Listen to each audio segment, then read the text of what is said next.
Wait, how does it go? Ah, yes. Joy through the world, the Lord has come. Let earth be. No, wait, not like that. Receive her King. Let every heart prepare him room, and heaven, nature sing, and heaven, nature sing, and heaven and nature sing. That's how it is. That's how the Christmas song goes, guys. Give me a second. Let me just silence the stream somewhere else because I have it opened in a different window, so I see if it gets taken down for a very inappropriate things. Yes, totally. We are going to have some very inappropriate things going on in a Christmas stream with censor supremacy. But remember, this is, as Banksy style usually says, this is a highbrow channel. Very highbrow indeed. It's not like Banksy style, the original one, and not even like Pavlovian response. This is more highbrow, even though Pavlovian response is already highbrow. But it's not. Let's act like it is. Good evening, NPC 00000001. Good evening, and hopefully we'll get some guests soon enough, because I did spread the word about the birth of Christ. By the way, for those of you who don't know, the supposed actual date of Christmas should be on 17, if I'm not mistaken, which is the actual birth of Jesus. I think I. Anyway, look, there's basically two dates: one for the Orthodox, one for the Catholics and the Protestants. At least many of them. It's a bit confusing, but let's ignore some of the details for now. So basically, one of the dates is today, but today is actually based on Saturnalia, and Saturnalia is a Roman feast, in the name of the god Saturn. Uh, I hope so too. Now, time for me to ruin Christmas for everybody by telling you guys the origins of the story of Christmas. I shared a very good video in the chat over there from Invicta, which is a very good channel about history.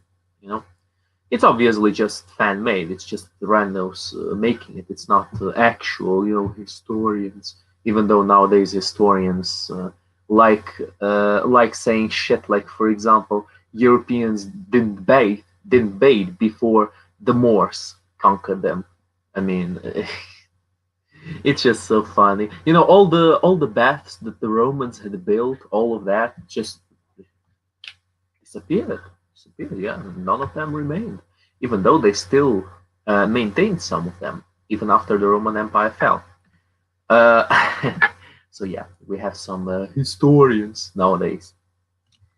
We have in Western Europe, the Catholic Church stole all the pagan festival dates. They kind of did, yeah. They kind of stole. I mean, not stole. I wouldn't call it stealing. I would call it more like recycling. Because it's not like they, it was mostly so that people would feel a bit more content with the new religion. Because look, Rome was pagan, right?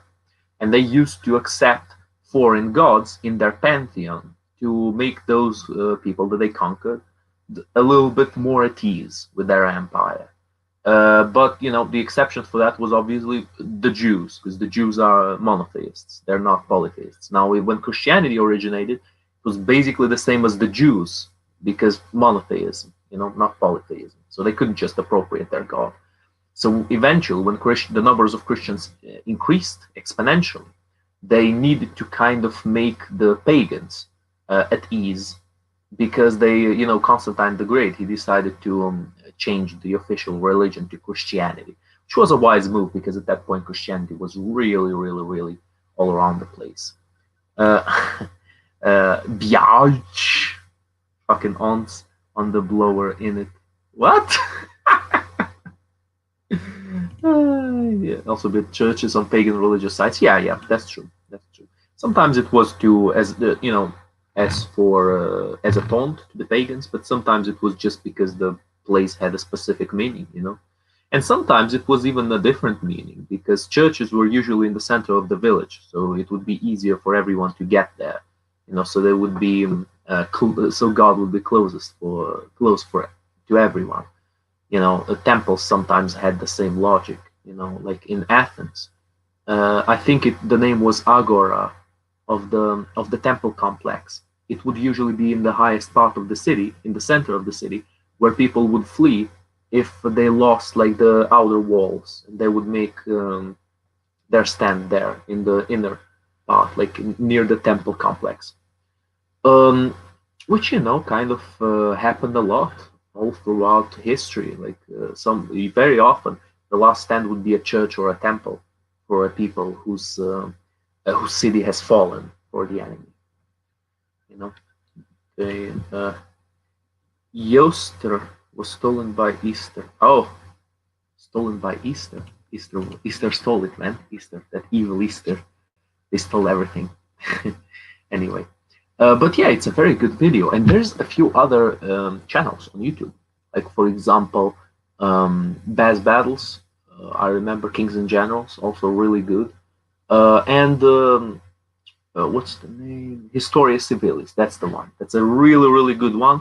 And they explain detail by detail every single step of how Julius Caesar was assassinated. That's one of my personal favorite episodes. It really explains a lot about how the situation happened and about the sheer betrayal that Caesar has fallen to when he was killed by his friends. Yeah, fucking bastards.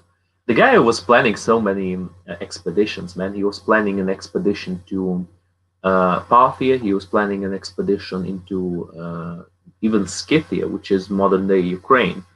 So he was planning to go into Ukraine too. But he was just killed. He was just killed by his again friends. Friends, very good friends, great friends there. But yeah, that's how it is. That's how it is, my dudes.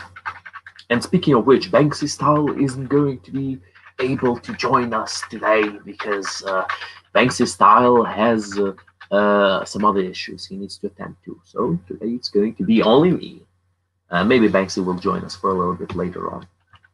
Pagans believed that hares laid eggs, which is where the Easter eggs came from. Well, it was. I wouldn't call it a belief. I would call it more of a superstition. There were lots of different superstitions that are pretty stupid if you would think about them now. But not all of them are actually an official part of the faith that was practicing them, or at least encouraging them. You know what I mean? For example, Krampus isn't a direct part of Christianity. It's just a small superstition, and of course, it was also inspired by pagans. It's I think there's a thing in Germany called Krampusfest, if I'm not mistaken, where people dress up as devils and they walk around the city and stuff. In Ukraine, we have something very similar, actually. We do. People dress up as devils and they walk around the city, sometimes with whips, and they whip the street, and people obviously clear off the street, or else they get whipped. Not a very good thing, but don't worry. They always whip when there's no one around. They never whip the people. Thank you. Merry Christmas. Merry Christmas. I mean, I don't really celebrate. Again, in Ukraine, we don't celebrate the same day for Christmas. But I think it's just, a fun little celebration. If people around me celebrate, I celebrate it too. If they don't, doesn't really matter. In Ukraine, the main celebration is on New Year's. I was told by a guy it's because, I mean, not only by one guy, by a few people, that it's because of the Soviet Union that we celebrate New Year's and not Christmas, because Christmas is religious and New Year's is not really religious. It's the solar calendar, or the Julian calendar, as people sometimes call it, was actually made by Julius Caesar. Yeah, no joke. He cooperated with an Egyptian astrologer, I think, and they changed. They basically made some changes to the Egyptian solar calendar, and it's basically the calendar we have nowadays. Because before that, the Romans had the lunar calendar, which is based on the phases of the moon, and it wasn't very accurate. It was a bit difficult to maintain, and the Pontifex Maximus, which was the spiritual leader in Rome, had to update it very often. I think every single year, but probably even more often than just once per year. And it just so happened that Julius Caesar was Pontifex Maximus in Rome. There's actually a pretty fun story about that, because Julius Caesar outsmarted his enemies one time because he was Pontifex Maximus and because he was supposed to update the calendar. Not the Julian calendar. It wasn't like he didn't come up with the Julian calendar yet at that point. But one of his enemies was basically, his name was, what was his name again? Anyway, it wasn't a very important guy. Uh, anyway, it was one of his enemies. He was blocking, um, the passage from Italy to Greece with his ships, with his navy, and Julius Caesar couldn't go by. But the thing that the guy didn't know is that it actually was spring. It wasn't winter, and the reason why it was spring and not winter, and the guy didn't know, because it was because Julius Caesar hadn't updated the calendar in a long time. And because his enemy thought that it was winter and not spring, he kept the ships in the ports because it was very hazardous to sail during the winter. But Caesar, he knew it was actually spring, so he just sailed through. At least half his army, the other half got caught. But anyway, the point of the matter is that Julius Caesar had control over the over the spirituality and all that stuff in Rome, and also he controlled the calendar. He was updating the calendar, and that's how he got advantage in this specific situation. Yeah. Um, oh, we got some more stuff here. Hogmanay is bigger than Christmas in Scotland because they're pissants. What the hell is Hogmanay? That's the first time I ever heard of that. In Korea, everyone has birthdays on New Year's. They eat rice cake and turn older a year or so. Okay, I see. um, I mean, I think actually in Korea, in North Korea, that is, there's there was something like a restart of years when their first dictator came in power. I'm not entirely sure, but there is something similar to that in North Korea, like some crazy bullshit like that, like them restarting the down count for years. I mean, already the restart for the day when Jesus was born, for the year when Jesus was born, is already a huge deal. So it's pretty interesting that yeah, even for the non-religious people, their years restarted when Jesus was born. So that's pretty interesting. Plus, it is pretty useful, honestly, if I'm being, if we're actually talking about it, to have the birth of someone as the starting point. You know what I mean? I'll tell you the reason for that. It's because um, how the bloody hell are we going to start counting? We need a point where, okay, this is the start. Because if we don't have that, where do we actually start to count the years? Uh, we don't have a specific date when the writing was discovered. We don't have a specific date when people started counting the years and the months and whatnot. We just can't start counting them. So having the birth of Jesus as the beginning of the count, you know, and the years before that is before Christ, and years after that is after Christ, actually is pretty useful. I think it's pretty useful. I don't remember how Muslims count years, though. Does anybody in the chat know? Do you guys remember? Uh, in North Korea, Kim's birthday is beginning of the era like the Christ. Yes, yeah, that's what I thought. That's what I was thinking about. But yeah, if anybody knows what begins the years, the count for the years for the Muslims, then go ahead and tell me. I'm actually pretty curious about that detail, because the Muslims, as far as I remember, they don't count the years the same way as Christians do, because obviously they don't see Jesus as the Son of God. They do see him as like a prophet, from what I heard, but not a Son of God, not a Son of God. That's how it is, man. That's how it is. By the way, last time I had a pretty interesting discussion about all kinds of stuff. And I'm not entirely sure, but it seems to me like there's a theme going in the Wasteland streams that I do on Pavlovian Response. It's like the two main bickering sides is Tiger and Jamie. Tiger, is obviously more left-leaning, and Jamie is obviously more right-leaning. I mean, I'm pretty sure the Tiger will deny that he's left-leaning, but he sides with BLM. He sides with people like Joe Biden, for example. He says all kinds of stupid bullshit. He says that in The Boys, the quote, um, what was the quote again by Stan Edgar? I'm not going to lash out like some crazy maniac. That's a white man's luxury. He says, "Oh, that's perfectly true. Yeah, it is a white man's luxury. It is, yeah. Because white people they don't get prosecuted if they lash out in anger. Never, never, never happens. So obviously that's really biased stuff to say. Let's just keep it at that. But Jamie too, he says unbelievably biased stuff. Like for example, Genghis Khan being white, uh, which is a funny idea to say the absolute least, if you ask me. And it doesn't really have any historical precedent. Let's be honest here. I mean, you can't just pull out facts out of your ass and say, okay, this is how history went. Yeah. That's how it went. That's how it went. Because let's face it, the further back we go in history, the less likely our idea of history becomes.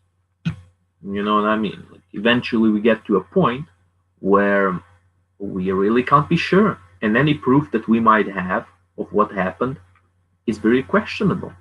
You know, of course, there will always be people who can study the bones, who can study the remnants, and can come with a safe conclusion on how old they are and when they lived and how they lived and whatever. But yeah, Genghis Khan has a lot of European descendants. I'm sure he does. I'm sure he does. The man fucked women all around the world. He raped everyone. So I'm sure he has descendants of every single ethnicity. Maybe not African descendants, because fortunately for the Africans, he never went into sub-Saharan Africa, so there's probably no black Genghis Khan descendants. Even though eventually his children might have coupled with someone who's of black descent and might have had mixed race kids, so that is possible, but not directly from Genghis Khan, I think. That's also possible, but a lot less likely. Or Native American. That's simply impossible for him to have a direct descendant uh, as a Native American. Like America wasn't discovered at that point. At least not, there wasn't. It was discovered. Like the story goes that it was Eric the Red, I think, the Viking, who discovered America. Um, but then they didn't really do anything with that discovery. So he went to the Middle East. Yes, yes, yes. Him and his kids, they went to the Middle East. The Middle East actually suffered a lot with Genghis Khan. A lot. Fuck, man. Now that I think about it, it's funny. It is funny how people always talk shit about the British Empire. Oh, how horrible it was. Unbelievable. Oh, the British Empire. Unbelievable. When Genghis Khan exterminated around 20% of human population on Earth. And think about it for a second. Genghis Khan didn't have didn't have access to 100% of the population of the earth. He did not. Like America was completely free from him. The islands around Australia, all of that completely free. Africa was completely free. Western Europe was completely free. He stopped basically in Central Europe. His not him. He never went himself to Eastern Europe, or Central Europe, but his descendants and his generals did. He didn't have 100% of human population to his disposal. And think about it. How the bloody hell do you exterminate 20% of human population without even having access to 100%? Let's imagine that he had access to also India. That's a huge amount of people. Genghis never conquered India. It was his descendants, mainly Tamerlane, who did. He wasn't a descendant of Genghis Khan, let's face it, but he was like and successor, more or less, just an ambitious general who took power. So let's say he had access to 60% of human population. Hmm? Those 60%, inside of those 60%, if you consider those 60 as 100% of what he earned, of what he owned, of what he had power over, then he exterminated a lot more than 20% over them. You know what I mean? Maybe around, who knows, like half of them, maybe more. Unbelievable numbers. It's really, really scary if you think about it. Imagine a ruler, banging his fist on the table saying, "You motherfuckers are gonna listen to me, or I'm gonna kill every single one of you until there's like maybe 10% remaining. And then if those 10% still rebel, I'll start killing them too." Fuck, man. Difficult to even think about it. It was by percentage, he was worse than. Well, of course, he was worse than Hitler. Of course, he was worse than Hitler. A lot worse than Hitler in terms of percentage. People don't think about how those exterminations went, because in our days it's a lot easier to perpetrate an extermination. Let's face it. You drop a nuke, you firebomb, you even with gas chambers or with shootings, it's unbelievably easier to perpetrate those exterminations than back then. Back then, they had to get down and dirty, man. They had to fucking burn people alive. They had to lump people together and slaughter them like pigs, shoot them with arrows, all kinds of bullshit like that. They had to actually get down to it. Uh, because look, one thing is you press a button and a million people die. It's not going to have the same impact on the person who's pressing the button as, let's say, having to kill 100 people by yourself, like with your own two hands. It is not going to have the same effect, man. Like, sometimes we get these edge lords on the internet. I wish all of humans would die. The world would be better than that. Yeah. Then you imagine this. Then you tell this edge lord, okay, now you have to kill this person in front of you. Are they gonna have the same spunk? Of course not. Like, obviously, sometimes you'll get some psychos who will go there and actually kill people, but mostly it's just smack talk. They're just talking smack. They don't understand how things work. That's how it is. But yeah, very fun stuff. We're talking Christmas, isn't it? Mass extermination. Yeah. Um, I mean, Christmas. Christmas. Good stuff, good stuff. It has been commercialized to death. Christmas has. But I honestly don't have much against the commercialization of Christmas. Like, people want to earn money with it, whatever. People are having fun. People are having a good time. It's good to have vacations, to have holidays, to have, parts of the year where people can just have fun and stuff. Because that's good. That's important for any population, any society to have. Again, as the Romans have taught us, and I think nowadays society has learned a lot with Rome and their way of ruling, is that bread and circus is a lot more effective than just pure fear.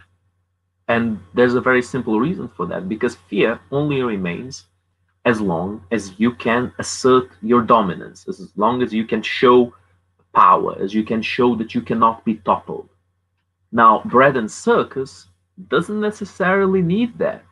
Because look, one thing is you intimidate a population into submission. For that, you necessarily need the population to really fear you, to think, okay, we have no way of winning, we're fucked. Now, bread and circus, you don't need that. The population won't care whether you can or cannot suppress them, whether you can or cannot assert your dominance over them. If you give them a good time, it'll distract them. It'll completely distract them. Like, that's actually how many rebellions went down. The leader gets intimidated or gets simply removed, like killed, and the followers get distracted with something different. Perfect way of ruling, and much more effective than just pure fear or terror. You know what I mean? No, thanks, Atticus. Atticus. Um, that count in a nuclear war. The shadow piece that could be the nukes. Sure, sure. Good times. Oh man, good times. Yeah, not really good times, but you know. Divide et impera. Yeah, that's it. Divide and conquer in Latin. That's how things are, even nowadays. Even nowadays, things work the same way. You know, the times have changed, but when people learn these new ways of ruling, they evolve in terms of society. They evolve the way they organize themselves. And it is possible. Now we're going to go into conspiracy theories. Now it is possible. It's a possibility. Not saying that I have discovered the gunpowder with this. It is possible that COVID is another way of ruling people.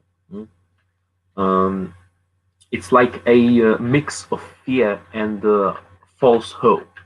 You know, you basically reduce the expectations of the people to such a level that even letting them off the leash a few days on Christmas will be seen as this huge benevolent move. You know what I mean?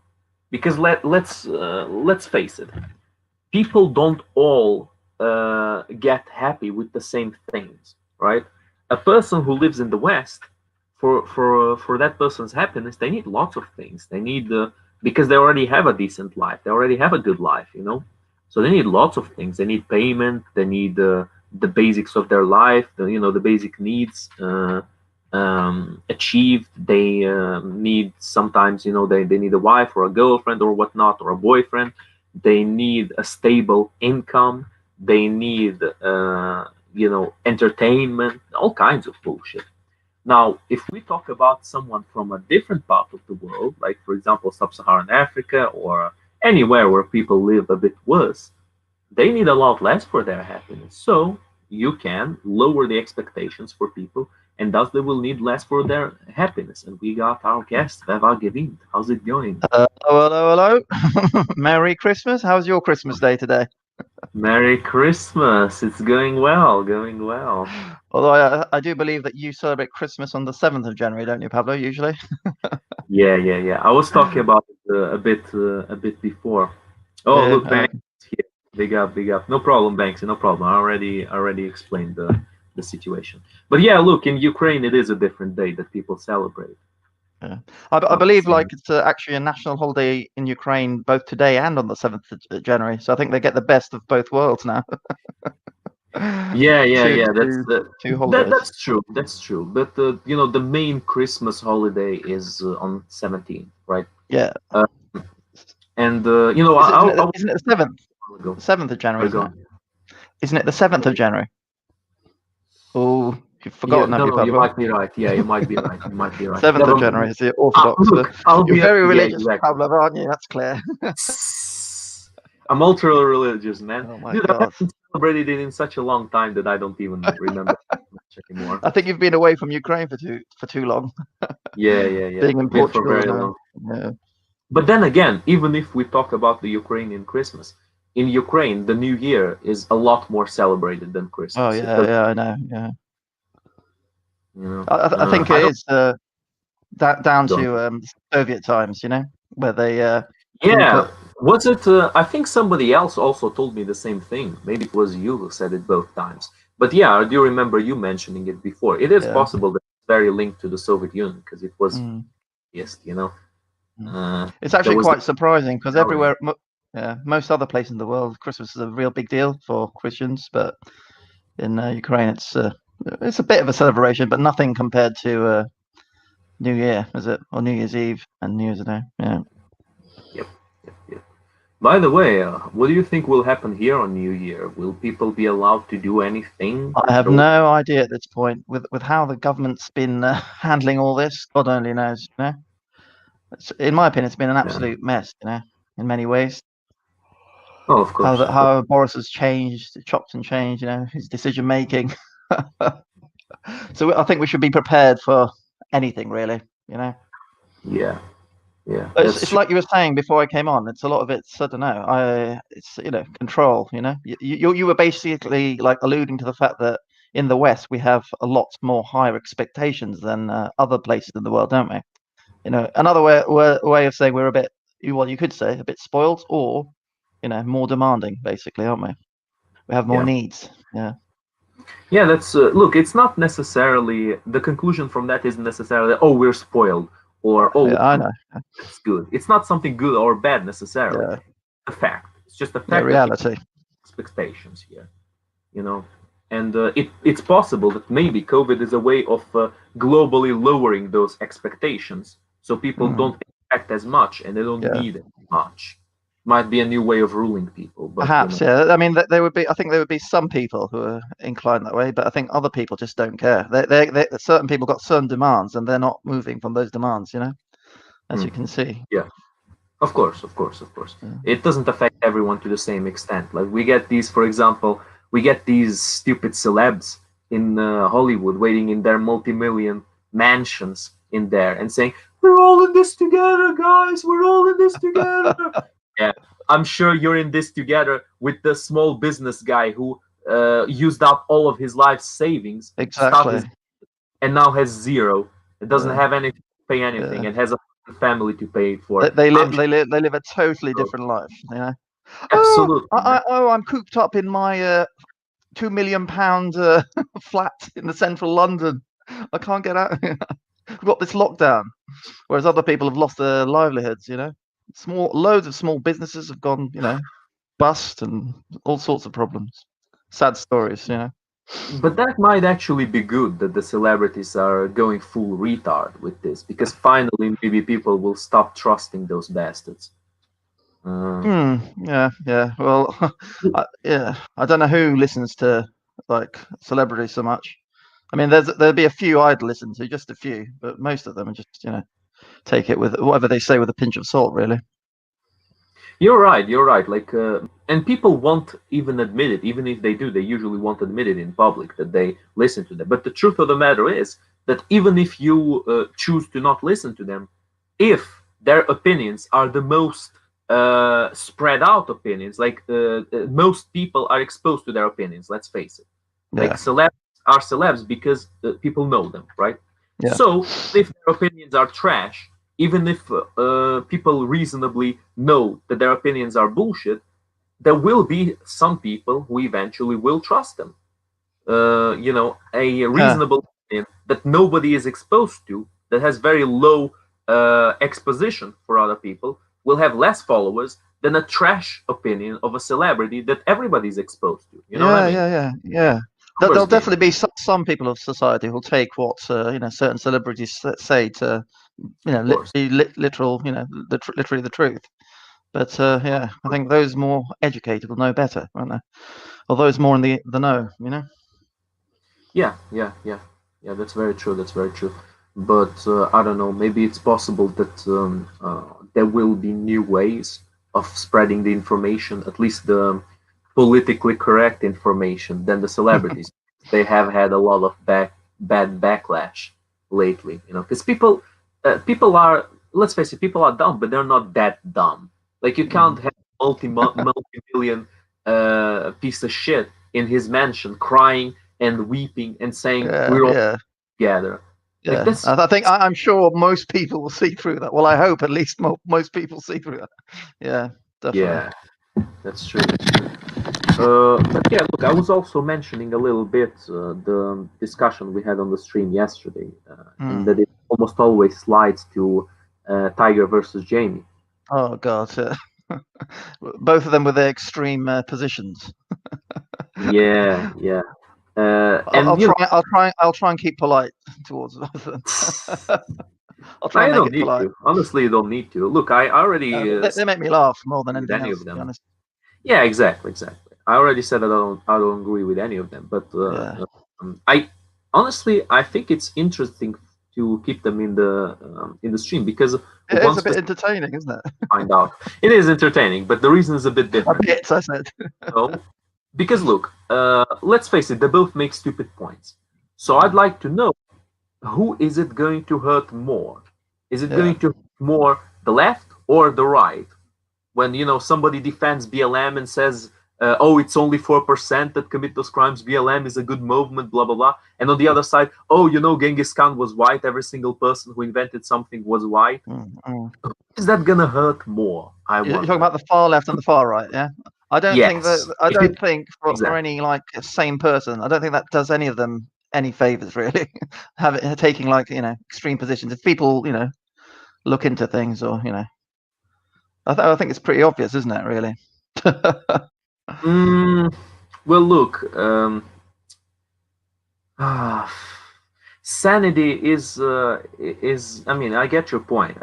Any sane person who's thinking, who has rationality, will see that their points are trash. But sometimes people don't have the time to think about those things. You have to do a bit of reading, though, don't you? Like do some. Exactly. And that's why I think you need open debates. The thing is, yeah, sorry, but I think the thing is with those two people, the two examples we gave. I think with them, the Overton window is like so far apart, So what they seem as normal, is different. Probably you and I and others, I'd say. That's true. That's true. But still, look. Again, as I said, people don't always have the time or the upbringing to speak about some of the things they talk about with knowledge. You know what I mean? Yeah. So very often people just side with whatever side looks more reasonable to them at the moment, and very often that side is just the side that sounds like it's more their side. You know what I mean? It's not the correct one. That's just daft, though, in my opinion. Looking at things like that, you want the truth, don't you? And don't kid yourself, I mean, look, everybody wants the truth, but everybody has a different idea of truth. People have different perceptions of the world, and deep down, people want the best for themselves. Their idea of truth is very often a lie that they tell themselves. That's when bias comes in, isn't it? Of course. So. I mean, everybody, like you said, everybody wants the best for themselves, but within reason. You don't want to be making things up, or come up with a certain ideology or movement which is detrimental to the majority of others. For example, got to be balanced. I think. Exactly. I think it needs to be a balance between seeking the thing that's the most truthful and the thing that's best for you. Because if you always inevitably look for what's best for you, you will be cheated.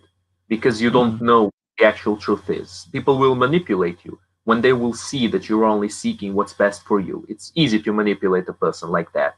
And I think an example like that could be Jamie. I think Jamie has been convinced that he's doing what's best for him as a white man. That's not always the case. You need to always consider whether or not it is the truth. But because the people that say they're on your side aren't necessarily on your side. You know what I mean? Yeah. And Tiger is the opposite. Tiger is seeking the truth, but he's not seeking what's best for himself. Look, he's half white. He can't completely side with BLM. He can't completely side with whatever, neo-Marxist ideology he wants to side with, because they fucking hate his guts. They hate half of him. They would throw half of him in the trash. He doesn't realize that, so he doesn't defend half of himself. Instead, he seeks what he perceives as the truth because it seems comfortable to him.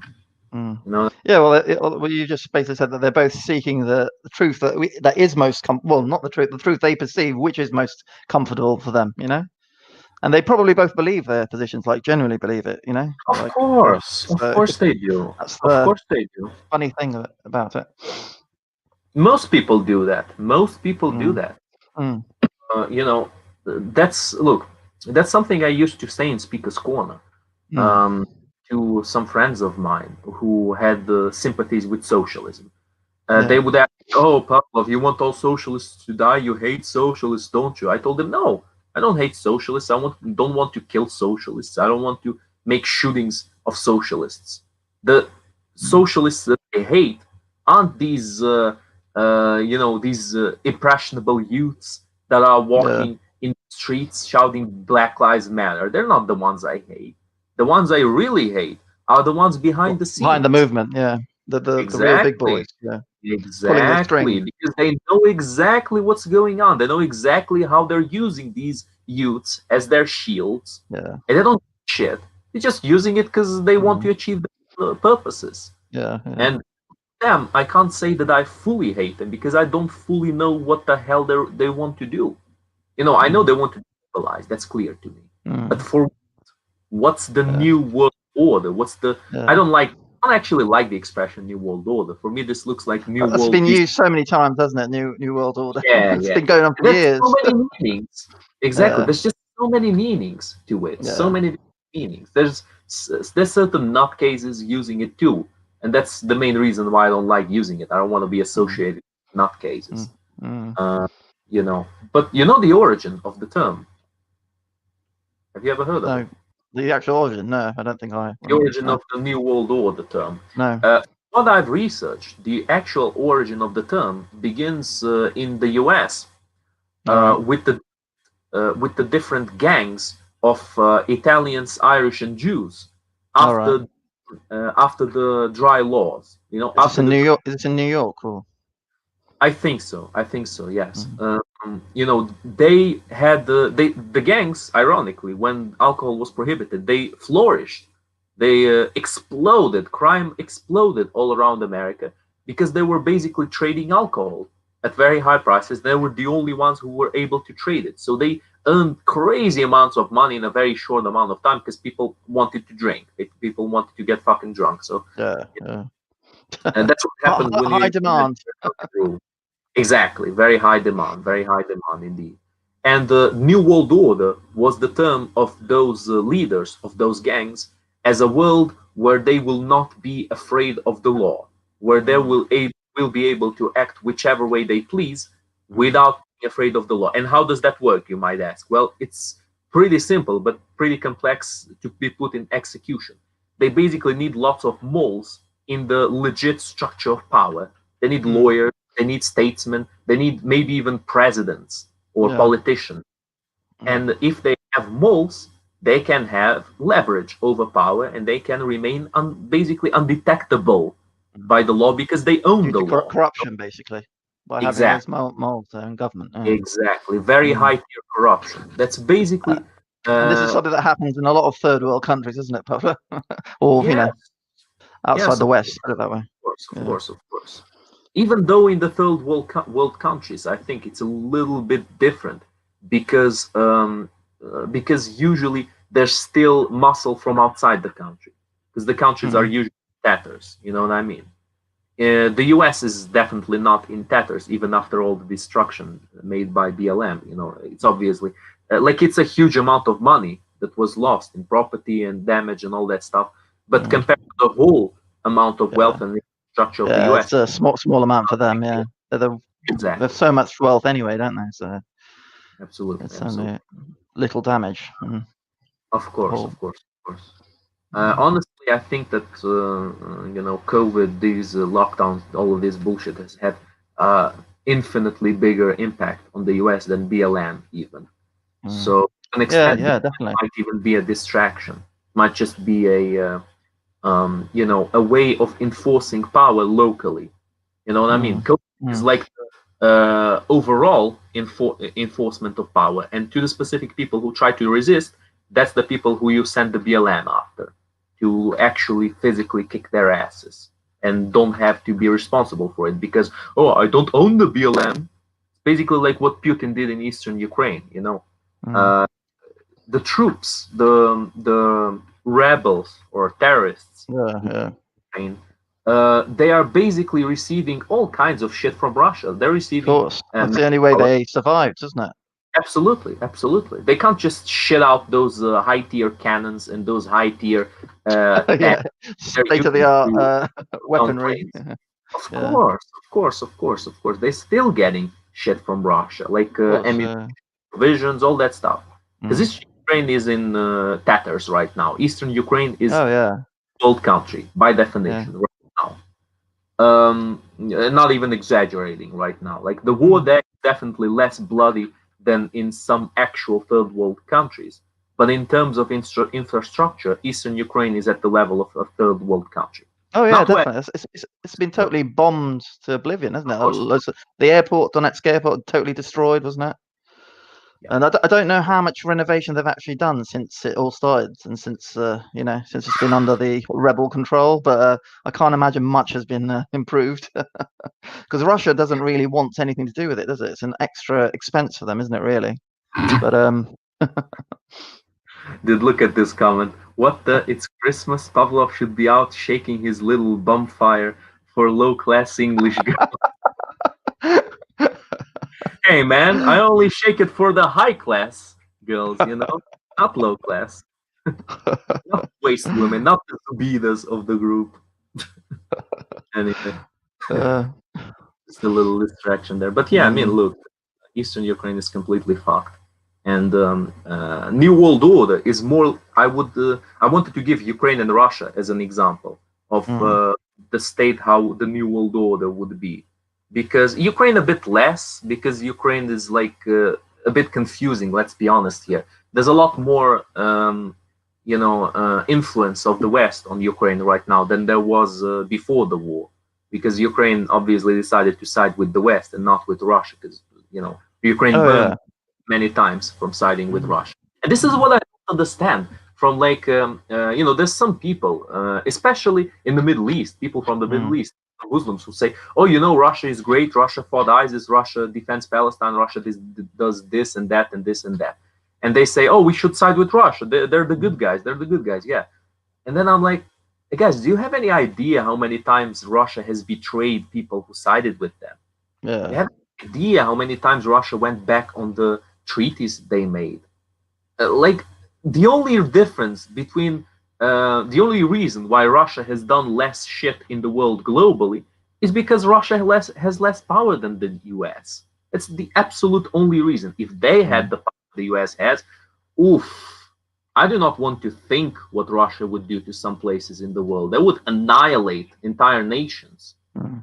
It would Yeah, be Russia like has less influence, I'd say, and obviously they're not as absolute. not of course nowhere near as wealthy as the US, you know. So, but yeah, they've still got a huge military though, haven't they? And you know, in terms of their military capacity, it's still quite impressive, really. But yeah, Yep, I get your point. Yeah, I of think course. people side with those who side with Russia. It's probably because it's like counter to the other side, isn't it? And it's Of course. it's Russia's left, isn't it? In the left, politically speaking, isn't it? That's their stance. They're Putin and the But look, Soviets before him. even the idea that Russia is very based, Russia is very red pilled and shit, even that is bullshit. Like, Yeah, of course. what kind of base do you want? Would you like to Mm, talk about how based Russia is in aborting more kids than they're letting live? yeah, yeah. I Or think people maybe should Russia is based. spend a few months in a local Russian town Yeah, or village exactly. to Go understand there. the reality, Go there and see for yourself. Exactly. There's such a experience it. big alcoholism problem that one Yeah. third of all deaths in Russia Mm. So to sad. Yeah. alcohol. Yeah. It's unbelievable, man. You need to get away from that kind of Mm. ideas of fucking whoring Yeah. and drinking and whatnot and Mm. aborting kids left, right, and center. But no, Russia based, yeah. Just fucking don't know how Russia is. They don't realize. What's But the average age in Russia? I mean, it must be like in terms of how long people live. I think it's on average, is it 70s or something? something like that. I Something don't or maybe remember. even could be even 60s that low. But like here in England at least, it's about 82, I think. Mm. 82. So Yeah, yeah. half the Here it's people live to. definitely higher. Here Yeah. it's definitely higher. Yeah. Yeah. Um, yeah, it definitely That's higher. one of the reasons is because of the alcohol problem they have over there. Of And course, the poor medicine that they have there, and the medical of treatment. course, of course, of course. Look, this is something that people here simply can't even comprehend when I tell them. In Mm, Ukraine, here, in imagine in a place where you sell medicine, right? And yeah. a lot of people are buying it. What do? The idea is to lower the prices so you get Mm, rid of stock, right? Makes mm, sense. yeah, You of want course. Yeah. so it doesn't go beyond the fucking what's the name, it doesn't get what's the name when it reaches its time limit. uh, Expiry date. Expiry exactly, date. it doesn't expire, you sell it off so you don't expire. Same with other products, You sell it off, it doesn't expire. What do you do in Ukraine and Russia? You put the prices up, so you earn the same amount of money with the few people that still need to buy that shit. And then you have stocks of expired medicine, and then kids get fucking problems from vaccines, which is something that happened in Ukraine and Russia. Sometimes, kids just have this like bullshit like this. You know what I mean? Sure. Yeah. Low quality medicine, man. Low quality. Well, there's also corruption in the universities, isn't there? Like you can buy doctors buy degrees, some of them, yeah. Absolutely. So they don't even finish their schooling properly. Absolutely. That's frightening, really, isn't it? It is very much so. Look, to get to Portugal, my father had to bribe a whole bunch of people there. I'm sure. It's not even like officially it would be difficult. Officially, it should be relatively easy to migrate to a different country. But they're not going to let you do it the official way if you don't pay them, if you don't bribe them a little bit. Everybody wants their cut, don't they? Exactly. The new people wanted to go for a better life, so they decided to use them. You know what I mean? And there was mafia that would use those migrants that went to Portugal and went to other places. I remember my father told me that when they went to Portugal first with my mother, was these people who told them they would get them jobs, and they were getting payments from people in exchange for them to look for jobs. But then my father spoke with some dude at an event there that they told him, the dude told them that the guys, mafia, told him they were looking for a job for him, and they would kept getting from him. And eventually, when he had no more money, they just took his passport, and that's it. He was a slave for them. He needed to work for them for free. That's what they do there. That's what these gangs do there. They take advantage of other people's situations. Absolutely. Yeah. Absolutely. So my parents, next night, they basically escaped the place and they went to live somewhere else. By the way, I wasn't with them at that point. That's before you're born. Yeah, they brought me much later. They were pretty clever in that. They didn't bring me immediately. They planned well, basically. Yeah. But it must have been a huge challenge for them going to a country where I'm presuming they didn't speak the language, did they? So, they didn't. No, they didn't. Huge challenge, yeah. They did not. They did not. They didn't speak the language. They went there. They went legally, which was, again, it wasn't difficult to get there legally. It's just that in Ukraine, it was difficult because people would put sticks in the wheels all the time. You know what I mean? Yeah, they wouldn't let you leave before they got their cuts and their extra hryvnias. Exactly.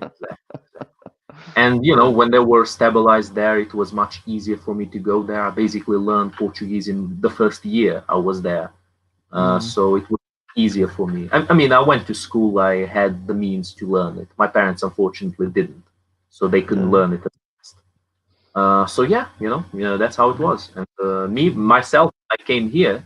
I already knew the language, so I didn't go through half of the trouble that they went through when they went to Portugal.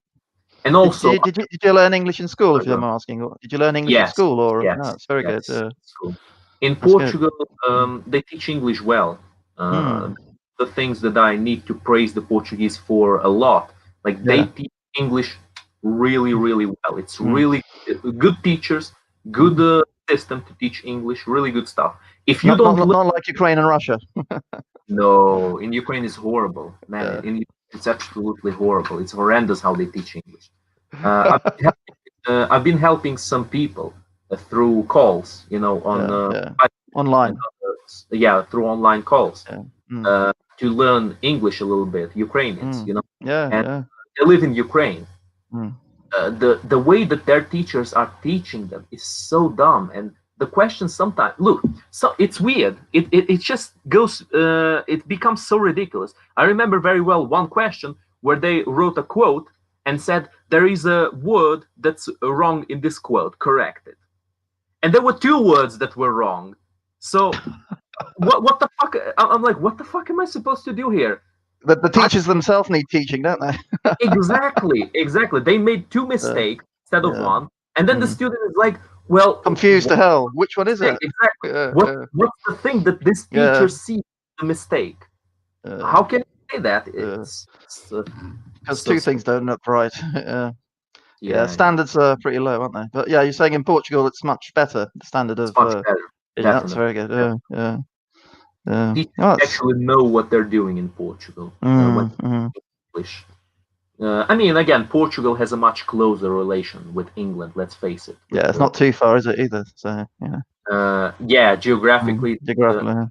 it's just a bit close. It's not like much close. But it's mostly, I think, in terms of politics and geopolitics, because Portugal has the longest standing alliance with Great Britain. Yeah, it's the longest alliance that is still in intact. Yeah, intact. Exactly. It's a very long alliance. I don't even remember exactly when it began. Yeah. But I hear going just side part going to talking about Portugal. I heard it's quite expensive there relative to the the income over there. Now it is. It's getting worse now. That's a good way of putting it. It's expensive relative to the income. It's not expensive if you compare it to live here, for example. Yeah. Here people earn more, so it's more affordable to live here. In Portugal, people earn less, so it is. It seemed to me like it was becoming a bit difficult to live there, so I decided to move here because there's so much more opportunities here. And but unfortunately, not now with COVID, it seems like all opportunities are just going. Well, it's COVID has put a spanner in the works, hasn't it? It's disrupted most people's lives, unfortunately, but it's something we just have to deal with and live with. That's got to be real, unfortunately. Yeah. I mean, I think I already told you this before, but I think social climbing is the main thing that's gonna get taken. Going to what? Sorry, I didn't catch that. Social climbing. It's going to take a hit.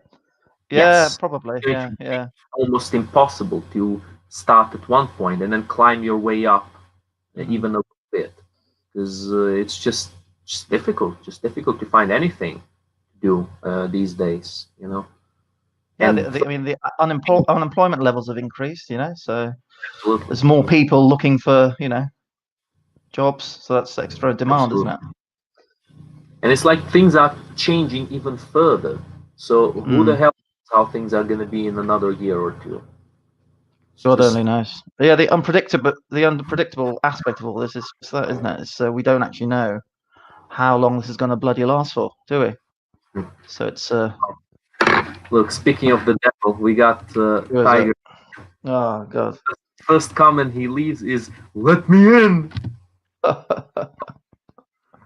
Make sure he's got his shirt on, all right? It's Christmas Day, man. He's gonna have his Christmas outfit on. He's gonna have like a hat and nothing else. Just a Christmas hat. What the fuck? I'd be like, full homo, bro.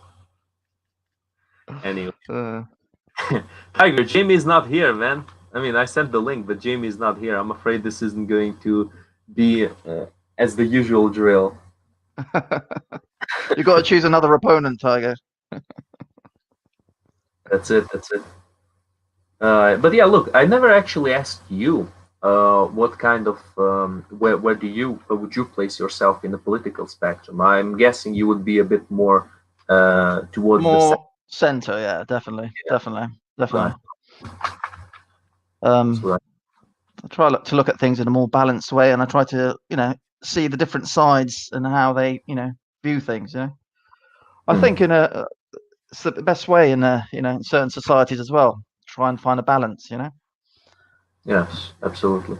You want cohesiveness and effectiveness. Yeah.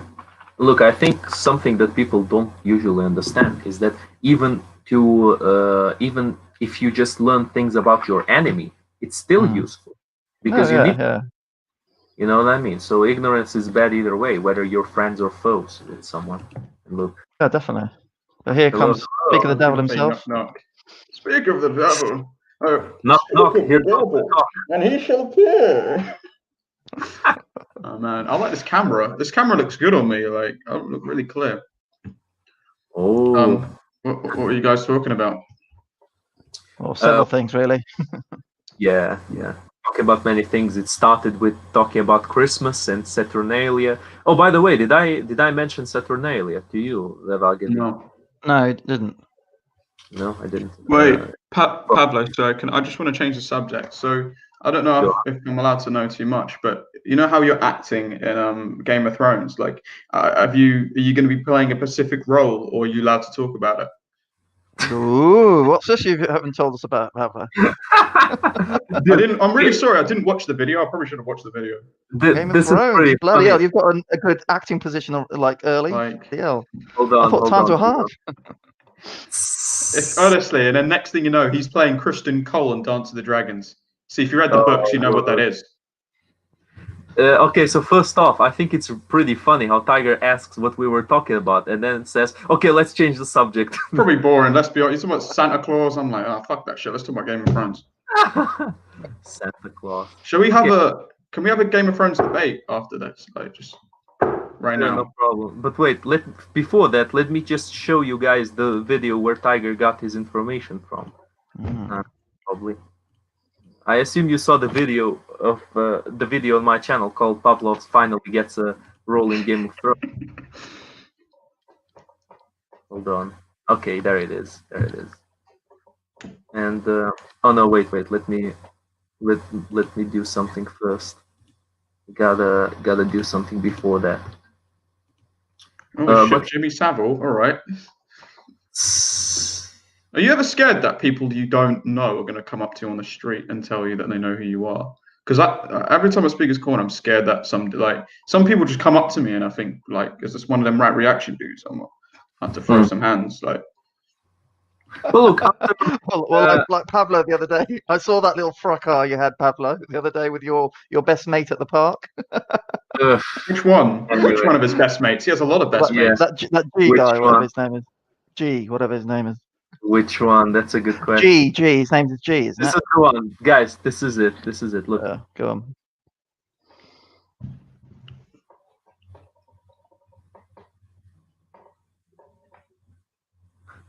Are you frozen? I keep getting scared that you're freezing. No, I'm not freezing. Frozen. Sorry. Hold on? Did you see that, or did it disappear? Was it a dick? No. Oh my god! I just showed the video, dude. Like this StreamYard sometimes just removes the screen share that I'm making for some reason. So stupid. You can see the screen share now, right? Yes. Yeah, I can see it. Okay, nice. Hold on. No, hold on. It disappeared. Now it disappeared. Okay, I think I know what the problem is now. I think I know what the problem is. And okay, this is it. So Jamie Lannister. Things I do for love. This is my role, man. This was all me. Well, he does look a bit like you, Pablo. But He does. Is that your long lost twin or something? Like if I had stabbed him in the belly instead of the back, when I killed the Mad King, anyway, Ned Stark, when they killed the Mad King, and I saw him, I thought of how he laughed as your father died and burned to death. It felt like justice. Anyway. Sorry, no, my accent is off, blood. Like, I mean. Yeah. Anyway, I don't really remember. Anyway. I don't really remember lots of quotes from Jamie. Like I didn't hate him, but I also didn't particularly like him. Honestly, I did not like him. He's a piece of shit. Like what? People keep calling him like a redeeming story arc. Like, how are you supposed to redeem yourself from killing a child and raping and fucking your sister and like essentially starting the War of Seven Kings with your dick and then not even acknowledging that actually what I did was kind of a bad idea? He's a blatant psychopath. Like, and he's an idiot, massive idiot. And people are like, oh, after he says Brienne, he becomes good. He actually doesn't become good. He just becomes slightly more aware of how much a piece of shit he is. Like, look, I don't think he's a psychopath. I think he's just pretty stupid, honestly. What? No, he's a genuine psychopath. All right, so in the books, and I know the books and the shows are slightly different, like, but when he finds out his son Joffrey's dead, he's going like, oh, I generally think about how I'd feel if, about Joffrey dying, and if I could choose between Joffrey being alive and having my right hand back. And then he says, well, I always had Tommen. I know. All right, I get. I mean, Joffrey probably is. Come on, Joffrey He's was right. Yeah, he was right. But still, like your own son, you'd think that you'd have like some kind of connection with your own son to be like. Hey, he was probably more proud of his hand than of his son. Man. Let's face it. And things to be proud of. And you know that scene when he threatens to like catapult Edmure Tully, Tully, the Tully Lord's kids and family into a river run, right? So in the show they didn't explain why he sort of twisted. He just turned like that. They said, oh, it's because he wanted to go back to Cersei. But in the books they explain that it was Joanna Lannister or Jenna Lannister, who's Jaime Lannister's auntie, who's actually married to one of the Freys. And she explains to him, because she says to Jaime, she says, "You're not really much like your father. You're more like Tyget Frey." Funny enough, they call to get Lannister Tyg, and they say he's a really good sword fighter. And they say you're more similar to your uncles than Tywin. And he says Tyrion is more similar. Yeah. He goes like Tyrion is more similar to. You're in Game of Thrones. Oh my gosh! All right. Pablo, the books are amazing. If you love the show, you will love the books. It's like an extended, detailed with dark jokes, and it's way more fucked up. But like, so he talks about how, and he's angry at his aunt. Like, well, Joffrey was a Bellend. Yeah, he's a massive Bellend. He talks about his aunt says that, Jaime is a lot more like his uncles than his dad, Tywin Lannister, and that Tyrion is more like his dad. And when Jenna told that to Tywin got mad, and he didn't even talk to his sister because he spoke about how the formed dwarf son is more like Tywin than Jaime is. And it's like, yeah, but no, I do not like Jaime. He's a dickhead. Did you watch Game of Thrones, Veva, Gavin? What? Yeah, only the first few episodes, so I'm not really. But my brother watches that shit all the time, so he knows all the details. But I'm not the best. The only problem. It was a while ago. Sorry. The only problem with Game of Thrones is that, like, the guys who wrote it, they knew what to do with the first 4 seasons, but they assumed that once they got past that George Martin would have finished the books. But he didn't finish the books. And I think the reason he didn't finish, there's 2 theories I have for why he didn't finish the books. Number one, it's because the internet kind of went through the books with a fine-tooth comb and just unlocked every fucking secret that he had, every Easter egg, every little gem he hid in the books. The internet exposed everything. So yeah, spoiled everything. And then George Martin is like, he didn't get angry, but he said, well, the internet kind of made it difficult for me to see. And so that's why I think I think he knows about what the internet writes about his books. But another thing is the fact that the second theory is I think that they know that, well, like the whole like brand of Game of Thrones is like merchandising and all that stuff is making so much money. And I think the fire will die out once all the books are released, similar to like Harry Potter. Like, I'm sorry, bro, Harry Potter is just like, they're trying to do a spin-off and prequels, and it's like, does anyone really care? And it's like, but yeah, what is it? Yeah, like that's why, because I think he's finished the books. I think he's already finished them, or like I know he's finished the foundations and knows how it ends. But he's but it's about like ending it like, all right, yeah, this is my official submission. And or also I think because the show ended and people didn't like the ending, and I think that and if you read the books, you actually do realize that what's her name? Daenerys Targaryen, right? Like she was crazy the whole time. We just didn't want to admit it. It was a sort of like Daenerys Targaryen is like a super beautiful woman, right? Who's mad in bed, right? But we refuse to look at the red flags, and we refuse to look at the red flags continuously with Daenerys Targaryen. So like, and obviously like the whole her burning down King's Landing, like we really should have seen that coming. Like, but because in both in the show and the books, like Daenerys, she burns down the witch. It's like she's burning people alive continuously. She's burning. She burnt down the magical guy. All right, yeah, the witch and the magical guy kind of made sense because like one killed her baby, one tried to kidnap her. She like burnt down slavers, even though like I get slavery is wrong, but like you can't end slavery in that region. Like I don't know, that whole story is stupid, but like it was just an excuse to burn people. And that's the problem with Daenerys, is I think deep down she just liked to watch people burn, and she was completely mad. And she even threatens to burn down Quath when their dragons got big, and it's like Tiger. Yeah. Look, let's just say one thing.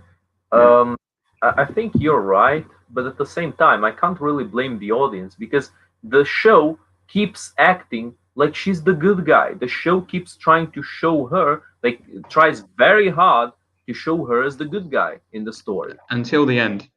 But This is where I fucking started really hating Tyrion, because look, I already was hating him when he killed Tywin. Let's face it, that I got buttered because of that. Like, I'm not gonna lie because of it. But I really look. I still thought, okay, sure, I understand why he killed him. It makes sense. It makes some sense that he killed him, right? Plus, it was in the books, I think. But then Tyrion starts fucking doing all of these stupid shit with Daenerys, and he starts agreeing with her on every single occasion when she's being fucking wrong, like clearly wrong, not more or less wrong, not maybe she's right, wrong. She's doing stupid shit, and he keeps agreeing with her and trying to come up with stupid reasons why she's actually right. You know, for me, one of the most cringe moments there was like when one of the nobles of one of the cities that she conquered was giving her some advice, like saying, okay, I understand you don't like the pit fights, but maybe we should do it just to appease the people. And she's like, no, we're not doing the pit. We're not going to do that. And Tyrion starts fucking sending these shitty one-liners to the guy, trying to taunt him, trying to talk shit to him. Like, what the fuck are you doing, you man? Get the fuck out of here. Yeah. After season 4, because they really knew how to. In fact, in some parts between season 1 and season 4, they did get like they actually improved upon the book. So you know the bit where Shay was, because when Shay goes, you should have. I know Shay goes like, you should have known that she was a whore. No woman jumps into bed with a man after she's just been raped. And in the books, the show changed that, but in the books they didn't change it, and it's like, actually that's really legit. Like, what woman does that? And sorry, spoiler alert, she wasn't a whore. She was in love with Tyrion, but Jaime made the whole fucking thing up because he didn't want him to marry. He didn't want Lannister marrying some common girl. And and Tyrion was pissed. She was in love with Tyrion. Was. So you know when Tyrion's telling that story about it, Tyrion lost his virginity to. The woman wasn't a whore. She actually did love him. And how did she love him? What's the backstory on that?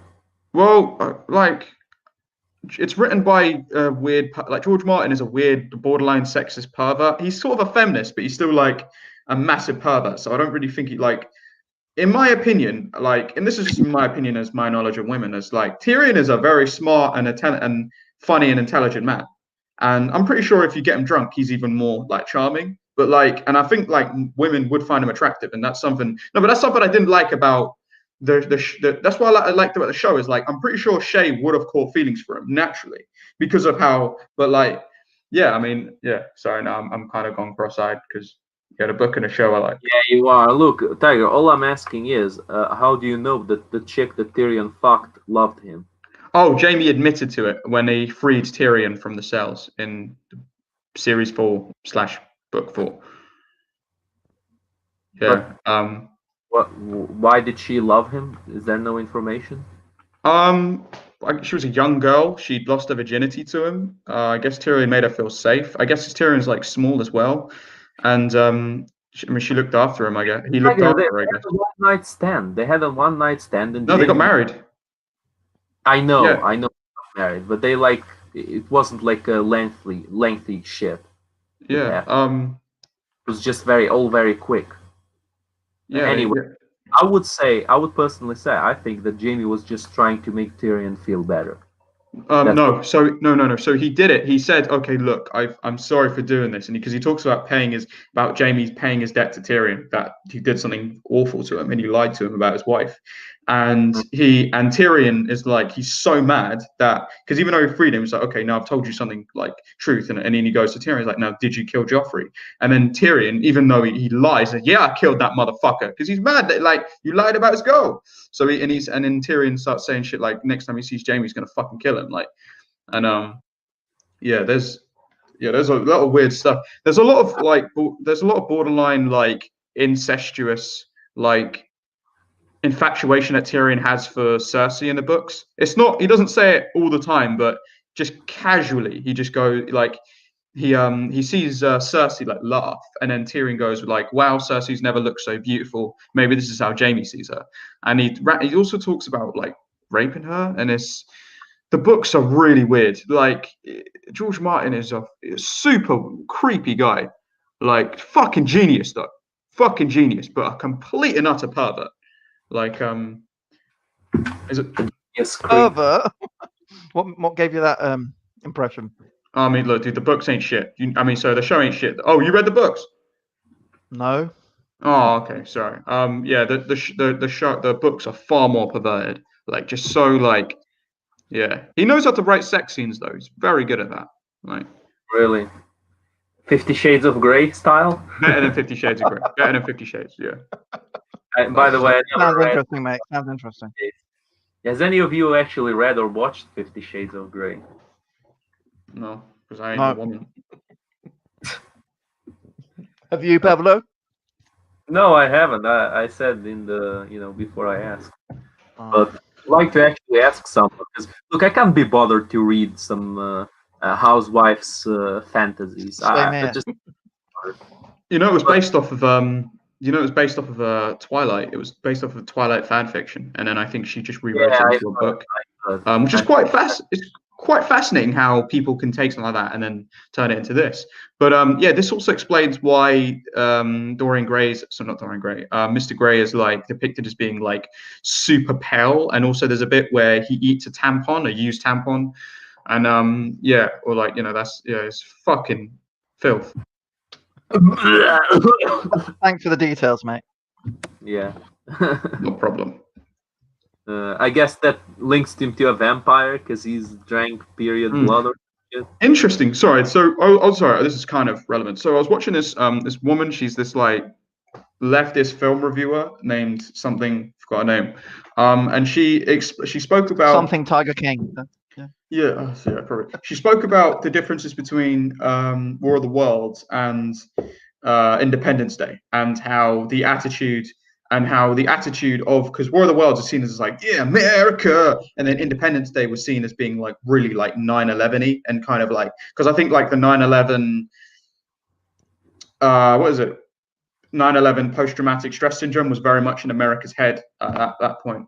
And but here's the interesting thing is, War of the Worlds was actually based off of a book that's it was based off a book, but that book was based off of some other guy who was inspired by the Franco-Prussian War. So ever since like the 1800s, France and Britain were like Billy Big Bollocks of the planet. Like they ruled the world. Really, Britain ruled the world, but like France were also like their boys. Like to believe that they ruled the world. No, Britain literally ruled the world. France like to believe that they ruled the world. Yeah, the France. Yeah, they got the scraps. Britain got Israel, all the important important colonies. Oh yeah, we'll just give France Syria and Lebanon. Yeah, all right, there you go, Gasson. They're like, yeah, we'll just give you the shitty desert parts of Africa. Yeah, here you go. Or it'll give you Madagascar. Yeah, there we are. Keep them content. Yeah. Well, yeah. Anyway. Oh no. So what was I saying about? Yeah. So yeah, the War of the Worlds was based on the Franco-Prussian War, and it was like a fear of like a foreign invasion by like foreign people. And it was their kind of, I think, because they were kind of aware that like Britain kind of conquered the world, and it was like, man, but like, what if we were defeated by a technologically advanced civilization that we couldn't defeat? And that was the inspiration for War of the Worlds. And it's kind of interesting how like colonialism is linked to the that. Yeah, I don't know the full details. I watched the video like years ago, but it's quite fascinating when you think about how Twilight inspires 50 Shades of Grey, and how also you could say that what is it called?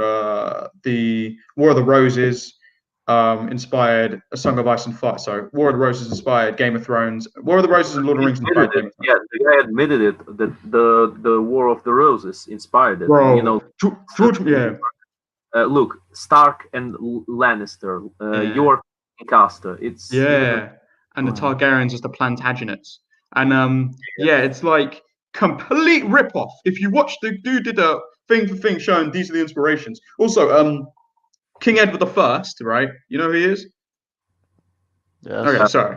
No, that's okay. I mean, he's only kind of popular. He's like kind of my favorite king because of Tywin Lannister. So he was the inspiration for Tywin Lannister. But he was the bad guy in the movie Braveheart.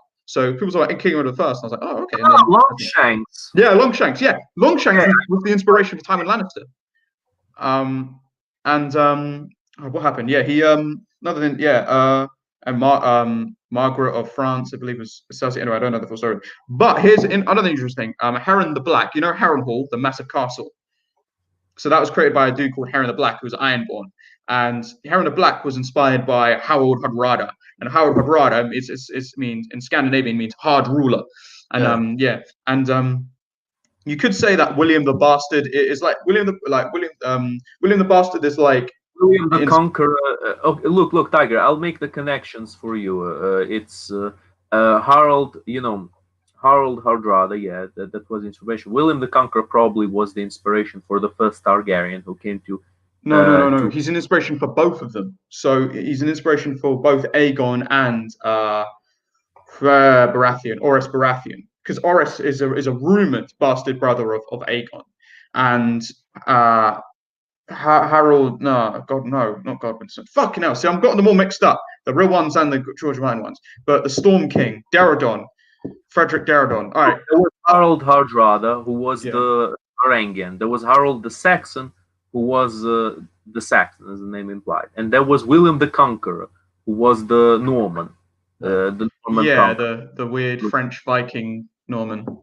There were the three main characters of that story. I know. I'm talking about like how George Martin took it and then twisted it and then just pumped it with steroids. That's what he did to the song. That's what he did with World of Ice and Fire.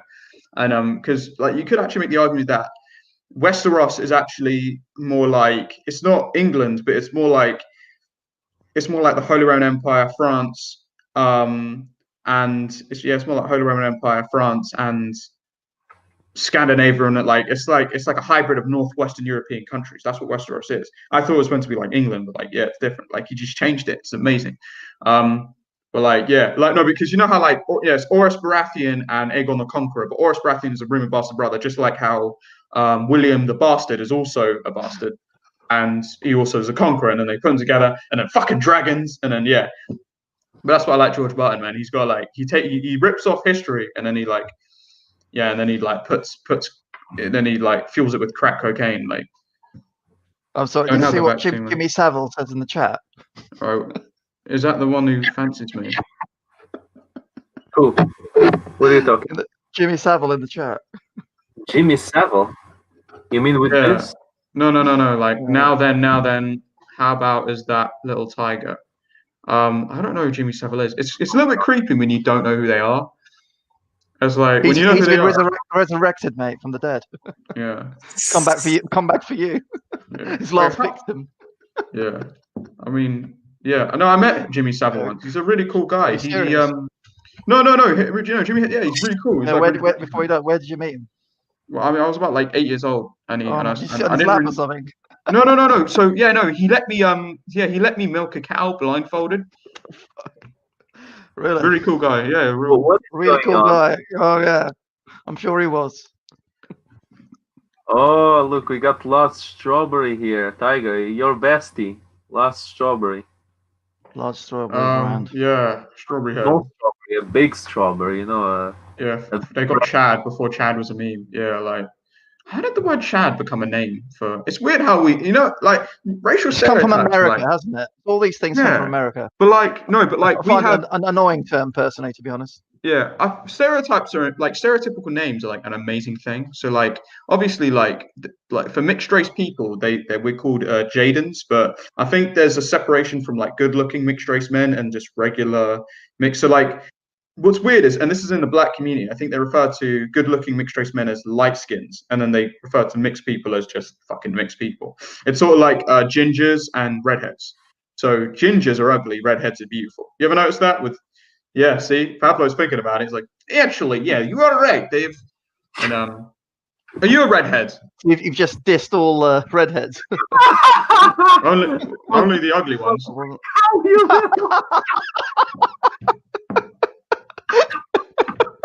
He got you there, man. He got you there. Come on.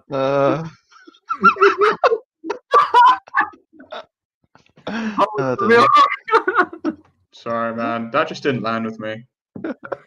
Come on. Like, no, but does anyone find it weird that the Karen meme is like transcontinental in a sense of we have Karens here in Britain and we have Karens in the US, and how when someone says Karen haircut, short leather jacket, Tiger, all that shit starts in the Korea- US, and we just copy it. That's what happens. because Of course it does. no, but you've seen Karens in real life though, haven't you? Yes, Like I've seen people who'd fit that description. Yes, Like, come on, though. But it Don't you find started it in weird America. how- No, there's no way it started in America because we've Oh my seen them in God. real life. We've seen, can I talk to the manager, please? Like, that's short hair, sometimes dyes it red. yes, like, I'm talking about the actual name, the actual title. With a Do you meme. guys do you guys Yes, know why the meme meme. has Karen for the name? Wait, what? Do you know why they're called Karen? Yeah. So the meme, it's meant to be a stereotype of a difficult, entitled white woman, who's It's, always asking.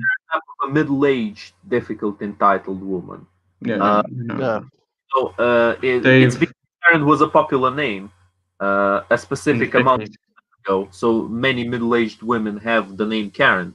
So It's become controversial because I'm not saying they are Karens, but some women who fit this description have been videoed, have been recorded calling the police on black people, and it's become a Karen meme. And the worst case was the woman who was in the park, and then the black. I saw dude that was- one. Yeah, Yeah, like that's fucking That's hell, ridiculous, man. isn't it? Like, yeah, he's like, oh, She he's actually like, you know, admitted what she was Yeah. doing, didn't she? Yeah. On camera. on camera. Like, and what's weird is like she It's in America, what did wasn't she it? do? She was In America. she was in the US, but like what's weird, the guy he actually worked for the comic book industry, and he worked on a thing called the swimsuit edition for Marvel, and the guy was gay. The guy was a massive So it's like so I think He wasn't interested at all. No, like it was just sort of like, excuse me, ma'am, could you please put your dog on a leash? And it's like, what the fuck? And then it got controversial. There's a law now that it's called the Karen Act, and if you call the cops when it's unnecessary, they have to put in a. But it's funny how they call it the Karen Act. Wasting police time.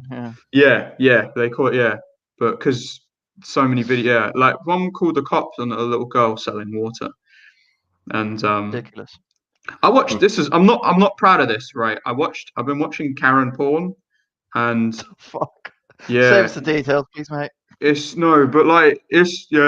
a thing now. It's catching on. Karen It clearly porn is with you, isn't it? I mean, yeah, it's really funny. It's like she just yeah. Porn genre. He's going to say something, but he's changed his mind now. Yeah, no. But it's just funny how like porn genres are like how we have stereotypes, and then like there's like a porn genre that grows out of it. Like human beings are fucking disgusting. Like we just sexualize everything. Like, yeah. Wait, Pavlo, what's a stereotypical name for like your people? Yuri? Oleg, Sergey. Wait. What do you mean, like general name or? I mean, look, specifically for Ukrainians, I guess, a very Ukrainian name is Bogdan or Taras. Yeah, that's us. Taras. Yeah, Taras. Shevchenko. Taras Wait, Shevchenko. I'm really sorry. I can't pronounce That's your name. uniquely Ukrainian. They don't have that in Russia, do they?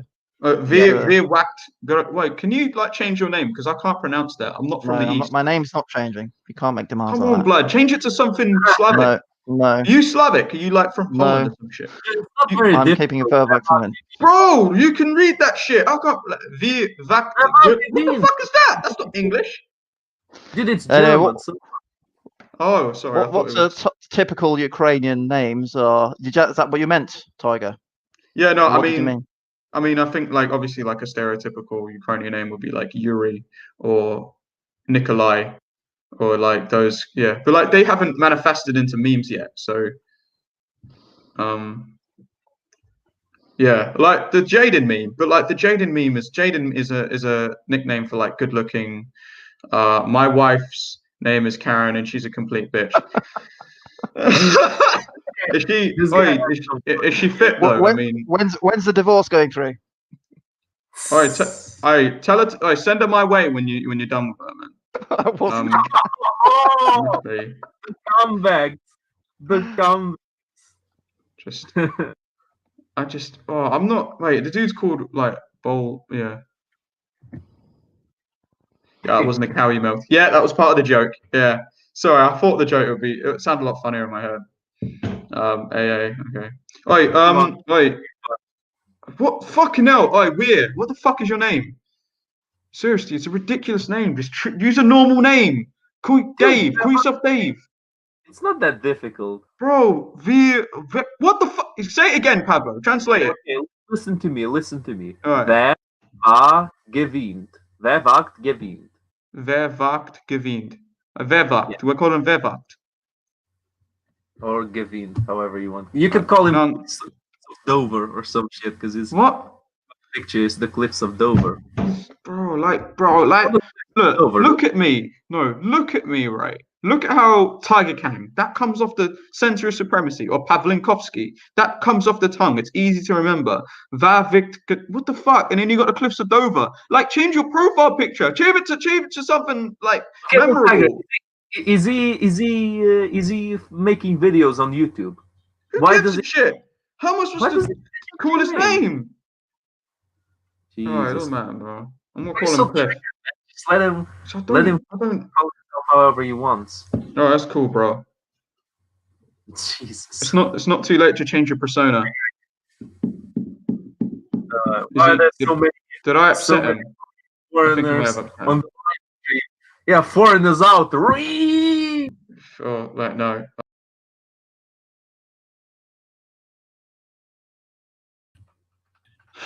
Did you enjoy that? Little second, there were no more foreigners. I'm half Celtic, so you know I was the original Britons.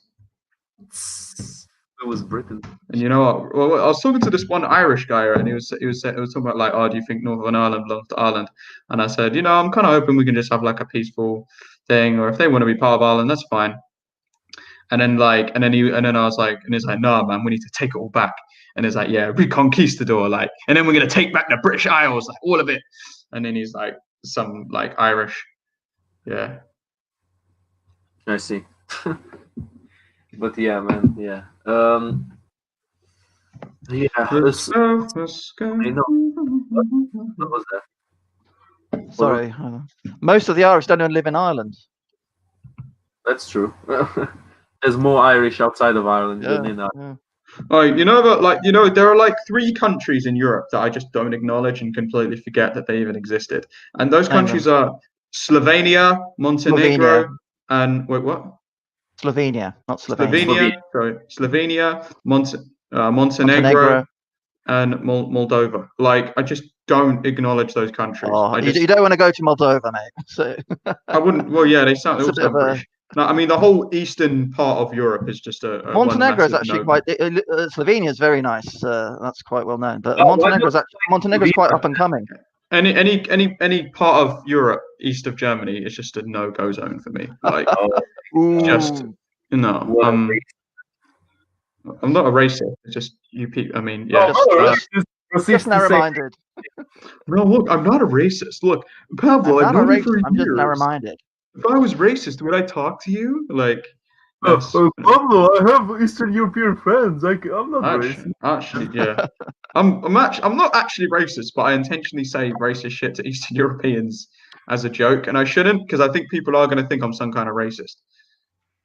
Yeah. I mean, That's just what happened. Misunderstandings can happen like that. If If you push the bloody No, envelope. but I'm not like no. I mean, everyone is. Like you show this to someone, and they make the mistaken assumption that you're flipping them off. No, I love Eastern Europeans. These people just jump to conclusions, man. This You know is what? just Look, your brother and like your sister, the one who did the Slavic dating thing, right? They're the exceptions of Eastern Europeans. my brother and sister. Am I allowed to say their names? I think I'm just your brother and then your sister. The actors who. Yeah, the acted actors. them. Yeah. Yeah, that's There's their no name. need to mention the names. My sister. Brother and sister.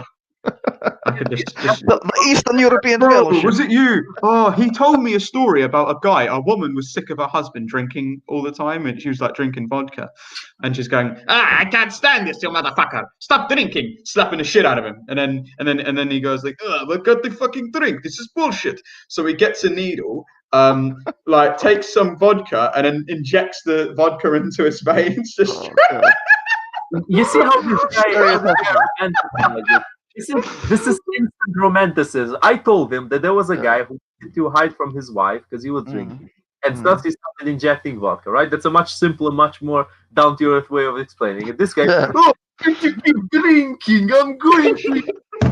You have to exaggerate it, isn't it? Yeah, but it's funny that way. No, but fucking hell, man. What is wrong with Russians? They just got this fucking suicide. Suicide. All right, okay, let's have a debate. Tywin Lannister or Renly Baratheon? Who was better as a king?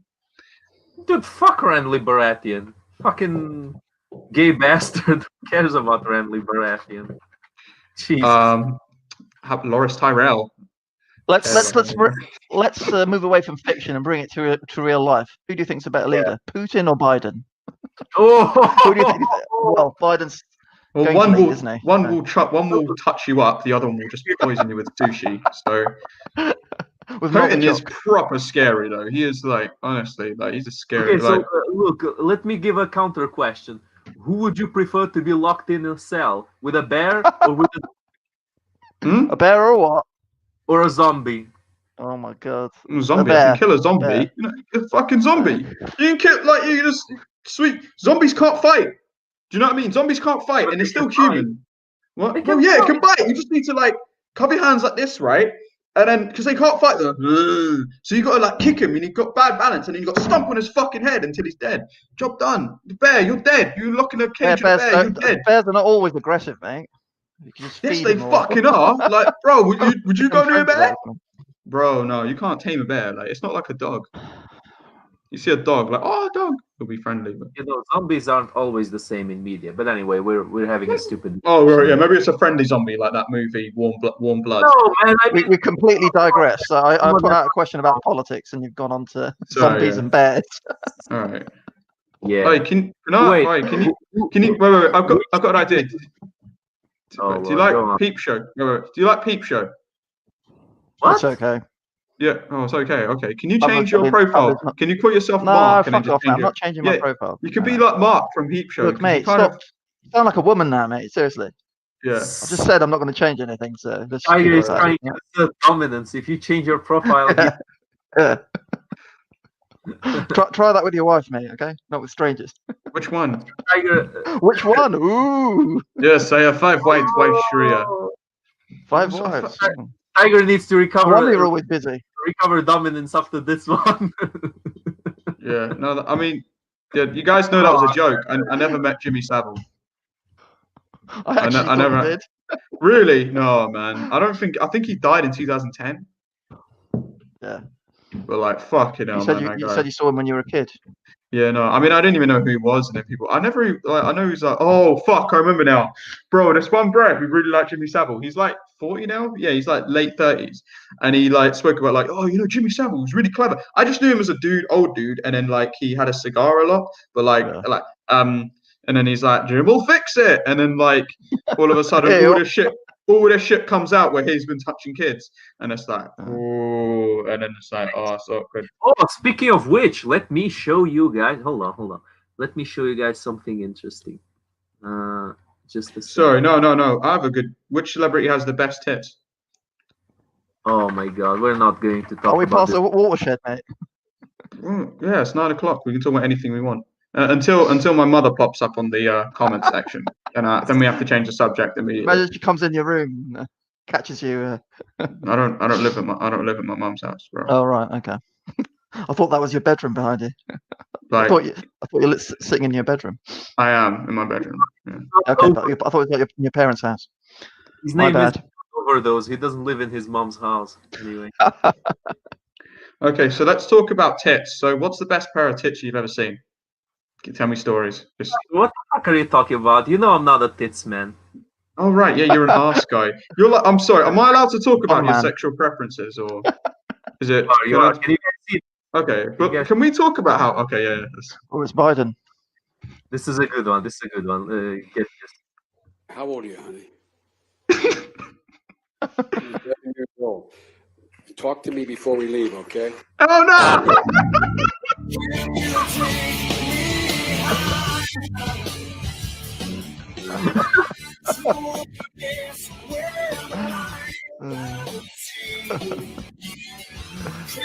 For anyone who didn't get the joke, Put on.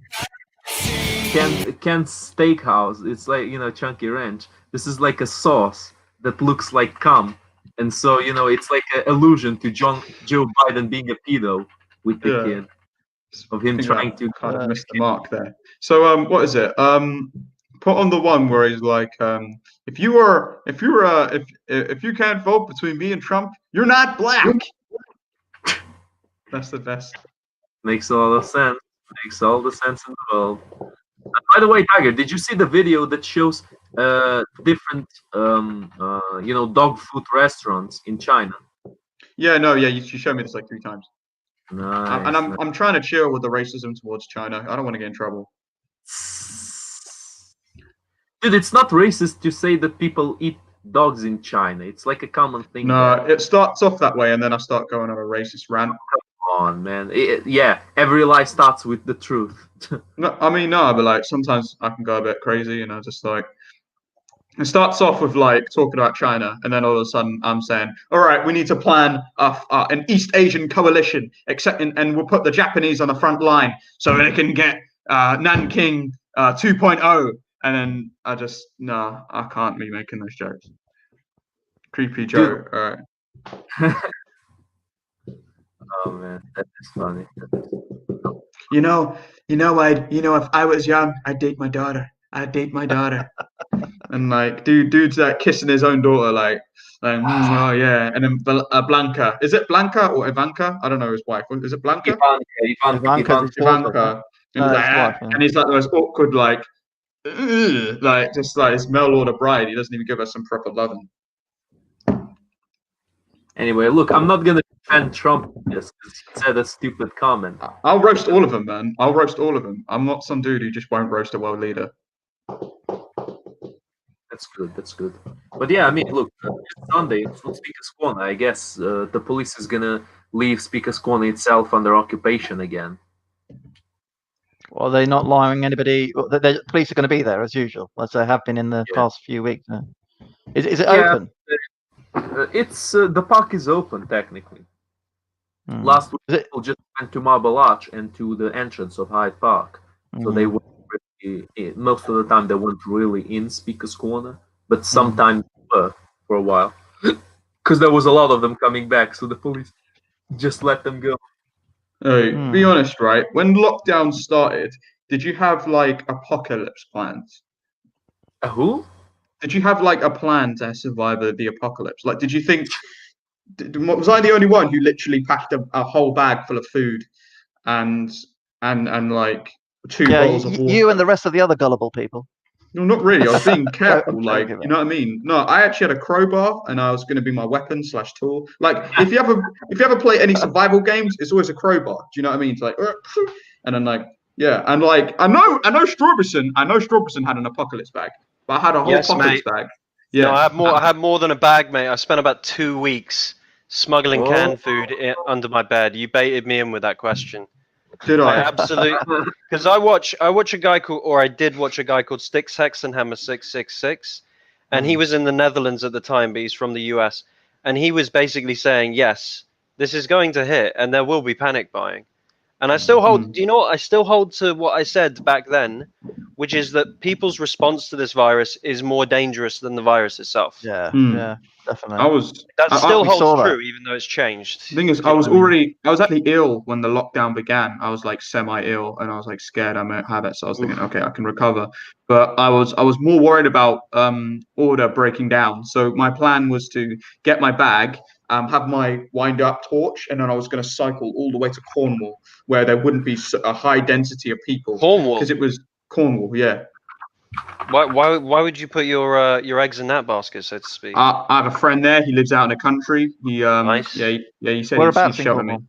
I know that county well. Probably shouldn't say, but I mean, I Oh, just right, have a okay. friend in Cornwall said, yeah, you can come around mine if it gets crazy, like, because it's like if people start getting if it's like armed police, National Guard, militias, you know, like Last of Us. That's when you got. All right, yo, we got to get the fuck out. Wait, I was ready. Tiger. Are you saying that your friend is involved in some sort of Cornwall-based militia? No, I'm just saying like that.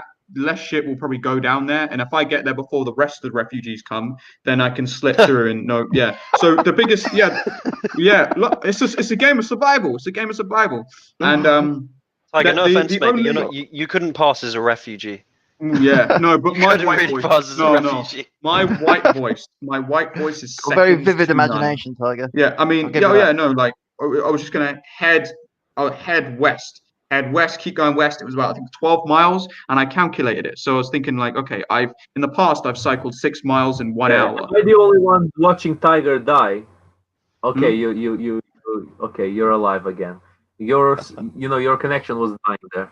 Oh fuck, sorry. All right, so my plan was to head to Cornwall, and I knew it would take like probably 3, maybe 4 days journey, but probably quicker by bike. If my bike broke down, I'd probably hide it somewhere, and then I'd walk the rest of the way. I had a perfect plan. It was funnily enough, just on the comment that's just been pulled up, on my way back from grabbing a snack this evening, there was a Pakistani guy about to get in a fight. So I don't know if that counts, but you're supposed to say Pakistan. that's the closest I got. You can't say P word. Was he Istani. about to get in a fight with you? Pardon? No, not quite. Was But he I could have gone there. I could have gone there. How do you know it's from Pakistan? How do you know it wasn't just like? Oh, you Indian? trust me, I know. The other day, I actually guessed someone was Nepalese without even asking. Oh, mate. Well, I spent that long like, in a multicultural society, Tiger. Bro, they look a bit East Asian. So. Forehead. What are you talking about, Tiger? Don't question.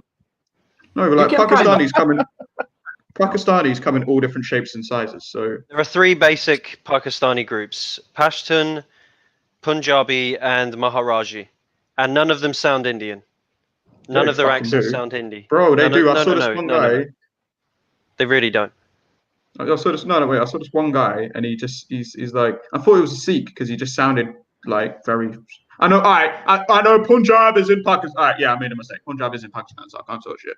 It's in But both still, Pakistan and India, Punjab. Let me just look this up. Actually, let me just Google Punjab on a map. I don't know. It's a very interesting part of the world, I'll be honest.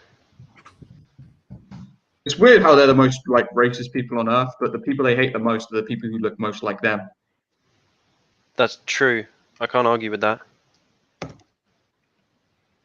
I mean, I think early on in the days, even with Ralph, because he knows a lot of Indian dialects, Southeast Asian dialects, and people would just sort of like come to the park and swear at him various dialects, and he'd swear right back. It's a bit awkward for everyone else, but it was funny, hilarious. Yeah, Ralph is super funny, man. I kind of hate. I don't agree with him on anything, but like he's just the funniest person to listen to. He's just like his racism. He's the only person because he's the most funniest racist I've ever heard. Like he just like the joke when he made about that he go sorry, it was about a black dude who said he wanted to be surrounded by pussy. And it was a genie, but the genie was Jewish. And then the moral of the story was because the Jews don't give you a deal without strings attached, or something. And he turned him into a tampon. So I just remember we gotta save Whitey as a meme. That was hilarious. hilarious. Whitey. Yeah, that was The oldest, one of the earliest Ralph memes. We must save Whitey. Whitey is under attack. You know, he used to when he was talking about the race realism, he used to talk about the high IQ and what was it, hunter pack coordination, which I later found out was complete bullshit. But it just gave me this sort of spur of confidence that in a flashpoint situation, if I was with a bunch of other white people, we could just somehow wipe out everything we needed to. You know, it's funny because this is something I discussed with Veva Gevint a while ago before you guys came in here. So I was basically saying that Jamie, on one hand, has, there's two things. There's the desire to achieve truth, and there's the desire to get the best result for yourself. If you focus on one of them too much, then you are misguided. You know, for example, Jamie, he focuses too much on getting what's best for himself, and as a white man, he thinks that the best thing to have an ideology like Ralph or White.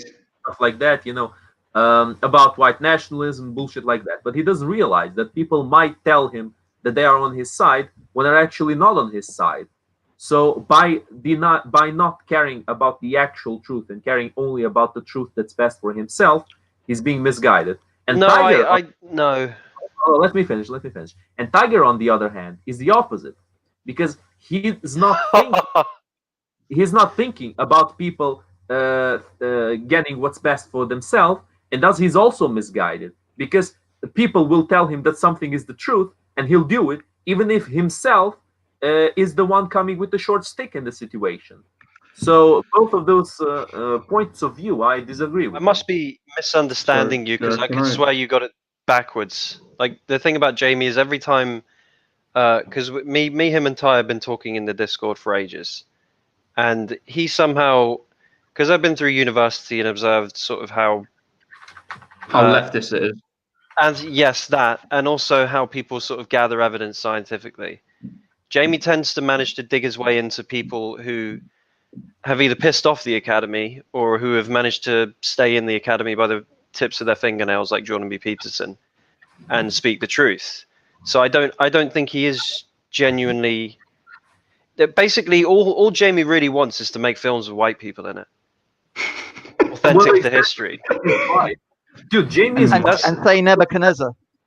yeah. Yes. Look, Sorry, can we talk about? Sorry, can I just say something about? Look, hold on, Tiger. Let me just answer real quick. But you're not disagreeing with what I said, Lord Strawberry. Look, Jamie is white, right? So he wants what's best for white people. That's okay. Yes. There's no. But if you focus too much on only what's best for white people, then you forget what actually is the truth, and you start. Here's an interesting thing. Who say, oh, I'm for the white people. I defend white people. And seeing that you don't care about finding out the actual truth, you only care about what's best for yourself, you trust them. You know what I mean? And that leads to, ironically, something that's worse for him. And let me just say something on that note, which is that me, him, and Tiger were in a Facebook group a while ago. And literally, one of the first polls that Jamie partook in, one of the people in that group said, "You're not white, you're Jewish." Tiger can verify this, right? Yeah. So from that point onwards, like, it was just clear that, I don't know that it was clear to people in there, but there was a whole clique surrounding the guy that called him Jewish that were just like, yeah, you're not white, bro. And Jamie would still argue the toss about white people. So he's not, quote unquote, white enough to be considered white by certain white people. Sorry, but the guy who said that he so him wasn't pushing the white ideas. Wait. But the point I'm trying to make is him pushing the ideas that he does. It's purely because he just wants to make authentic films. So he is concerned with the truth. So no. Can I say something? No. Can I make a point? Because you're saying things about me. And after that, I'll give you as much time as you want. Okay. Look, it doesn't matter what Jamie is. What matters is what Jamie sees himself as. Like, he's not 100% white. He's not 100% whatever he wants to be. He's not nobody's pure race. There's no such thing. But he sees himself as a filmmaker. That's it first. He sees himself as a white person. Interesting. Can I make a point? Can I make a point about Jamie? So no, it's interesting. No, because it is true about, like, the guy who did say he wasn't white. I think most white nationalists would class Kingston as white, but the guy who said he wasn't white was, like, probably the most extremist, open Hitler supporter. Like, that dude was, like, I asked to actually speak with that guy on Discord, and he didn't want to speak to me because he said that Discord was owned by Jews, and he just really didn't want to talk to me, even though he trolls my comments. And I said, let's have a conversation. So, just like, the guy in there, I'll let you carry on, but these were people who described themselves as esoteric Hitlerists. So, yeah. But in terms of Kingston, like, there's, like, so I think that I don't want people to think that I have some kind of anti-white bias.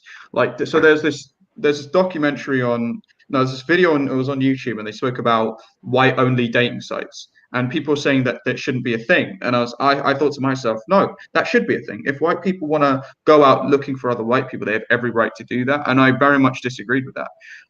But I think when it comes to Kingston and him being a filmmaker and him wanting to make historically accurate films, problem with this is Kingston's idea of historically accurate is very off. I mean, Kingston believes that Genghis Khan was white. He believes that the Queen of Sheba was white. He believes that Atlantis was created by white people and built every civilization on Earth. Like that's not someone who takes an interest in white history. That's a crazy person. And I'm not trying to say that King is crazy. I think that his love for whiteness is fallen into the world of delusion. The point we're making, however, is whether his intentions are to discover the truth or to cover his own best interests. Is that the question we're asking here, Pablo? Yeah. Because Pablo started this the Kingston has no interest in acknowledging the truth. Actually, right. No, Tiger. I'm trying to clarify. Jamie sees himself as white. That's what he speaks about. Anglo-Saxon. That's I'm what just he's trying about. to yes, but I'm trying to clarify. I'm trying to clarify the premise of the conversation. Look. Hold on. As I said before, it doesn't matter what Jamie is. What matters is what Jamie sees himself as. And Jamie sees himself as white Anglo-Saxon. He doesn't see himself as Jewish. He doesn't see himself as Lithuanian. He doesn't see himself as any of those things. No, right? I agree. And thus he does what he thinks is best for the white Anglo-Saxons. You know what I mean? That's I think he just registered himself as a filmmaker. That's it. But how He is just that? registered himself as a filmmaker. Sorry, can I ask a question? How is trying to claim East Asian history beneficial for Anglo-Saxons? That's How exactly is my that point. Filmmaker? Hold on. This is where you kind of I don't get what you're about here. Like he makes every single time where we go on streams, he brings the conversation not to filmmaking, not to movies, not to No, but that is his motivation. race, always race. Pablo, maybe he wants to make a movie with a white Genghis Khan. Pablo, this is Well, no wait. That hasn't really been done, by the way. John Wayne played Genghis Khan in a film. I know. That was hilarious. It's Hilariously bad. yeah. But here's the no, thing. but- So this has actually been like what Jamie said at the corner since day one. He had if anyone remembers that ginger bloke with the motorcycle, whose name I'll leave out. But when he used to attend, that was literally the first conversation. I remember sitting down opposite IC3, and Jamie was sat opposite this guy, and it came back to, I just want to make films that are historically accurate. So regardless of whether he falls on the truth or not, what he is doing in his mind is seeking the truth. That's why I'm trying to bring it back to intentions, But hold a minute. as opposed to But he's- I don't results. agree. But Look, he's I really see- not. No. But If you make, hold on. If you make the conclusion out of all the conversations you had with him and I had with him, and all the interactions he's had on social media, Yes. if after that the conclusion you make is, oh, he just wants to be a filmmaker, then I simply See, wrong conclusion. I don't know why you got that conclusion. Like, where's look, the historical? because I've known him. I don't remember a single time that he brought up a conversation of talking about filmmaking. The only time look, about filmmaking is when he spoke about his idea of making a Berserk film, which I completely agree with, but it was because he knows that I'm a Berserk fan. That was the reason. It wasn't filmmaking, it was weeaboos talking to each other. okay, You know so what I here's the thing. There's just a gap in your knowledge, because just because you haven't had that conversation with him doesn't mean he hasn't had that conversation, nor does it mean that it's not his basic overall intention and motivation with this stuff. Yeah, but I think Before I to point even out. Focus. Pablo's I trying to even point out is just that wanted to make a film about Mary Wollstonecraft. I think what Okay. Pablo's trying to point out is that he's been on here loads of times and he's never really specifically talked about filmmaking, or what you're suggesting. He's Can I ask a question? Yeah. Dreams are a is different Kingston- environment. Sorry. Can I ask a question? Go on. Is Kingston trying to suggest that there aren't enough films to, talking about, displaying, history that goes back thousands of years with white people? Because the it's more films the that he case wants to that- make have already been out. Like Queen of Sheba has been depicted as a white woman. Genghis Khan has been depicted as a white man. Even the king of Persia, Xerxes, has been depicted as a white man in the original 300 Spartans. I know he's Indo-European, but I mean, he's So, like, what's his goal? What, to remake the 1950s historical film industry? There were 3 particular films he wanted to make. So it all comes back to the sort of metapolitic of it all, right? The first time I met him, he was talking about making a historically accurate adaptation of Mary Wollstonecraft's life, which he'd already started with his, at the time, girlfriend. and he never finished it. But I mean, there was a trilogy like that. He wanted to do one with Boudica as well. And through sort of crawling through YouTube for sources on the initial 3 films he wanted to do, he happened to go down a massive, massive rabbit hole, and basically ended up, obsessing over this stuff on streams, even though it was never his original goal. Down the rabbit hole aside, if you move all this stuff away, that is underlying everything that he does and says in terms of looking up this stuff, even if it doesn't come across on streams. Because I'd have to disagree, because if one of the first things that kind of showed me, this dude's a white nationalist, is he says that if you Google American inventors in Google, you'll just see images of black people. Now, what difference does it make? Like, if you look at those individuals and what their innovations and achievements was, it's still worth. No, can I finish? Sorry, I'm just making my point about how you're saying that. Sorry, can I just make my point? Because it's just the idea that, he used to be normal, but then he went kind of weird and radical. He was always pretty weird and radical. I'm not saying that. That's a straw man. Yeah. I'm just saying. I'm literally talking about his motivations for going into the rabbit hole that he did. Yeah. That's all I'm talking about. So hold on, Tiger. Is there nothing wrong with when you Google American inventions, only black people show up? Is there nothing wrong? No, well, there's nothing. It doesn't just show only black people. It does show white people. It just goes, hey, obviously, can I just finish? Can I finish? Can I finish? You already finished a while ago. I did not finish. You just interrupted me. So the thing is you could, if you Google American inventors, you'll find Thomas Edison and Henry Ford. But it goes, hey, but have you heard of this guy? He's actually black. Have you heard of this guy? He did some pretty cool stuff. You heard of that guy? And that's what Google does. It doesn't just show black people. It shows a good few black people, and then you also see Thomas Edison. So let me just see it for myself, because I remember seeing Thomas Edison. Most American inventors were white. Yes, I'm aware of this. Most of them were white. The vast majority, the overwhelming majority, were white. Yeah, by the way, Kingston's point. What Google is doing. No. Hold on. It doesn't matter what you say. It doesn't matter what I say. It doesn't matter what. It kind of does. The fact is, most of them were white, not black. That's not the point of why Jenny brings that up. No, not listening. You're not listening. This is what makes me angry. So show overwhelmingly black inventors. All right, Pablo. They just got, because it's just giving credit, that actually showing that, hey, you know what, black people did play a. Can I finish? Can I finish? Why do you have a problem with Google? Why do you have a problem with Google? Why do you have a? Because Google clearly has an agenda, and they keep saying that they don't have an agenda. So why do you have a problem with Google giving credit to actual inventors that happen to also being black? I never said that most of the inventors. Can I finish? Can I finish? I have a problem with undeserved and disproportionate credit. Can I finish? Can I finish? So I never said. But I never said. Yeah. You get what I mean? Well, how can I get what you mean if you wouldn't even let me speak? So I never said. You don't need me to let you speak if you don't get what I mean. I want to know if you understand my point. I'm against undeserved and disproportionate credit. That's what I'm against. Black people don't deserve most of the Google page to show their inventors.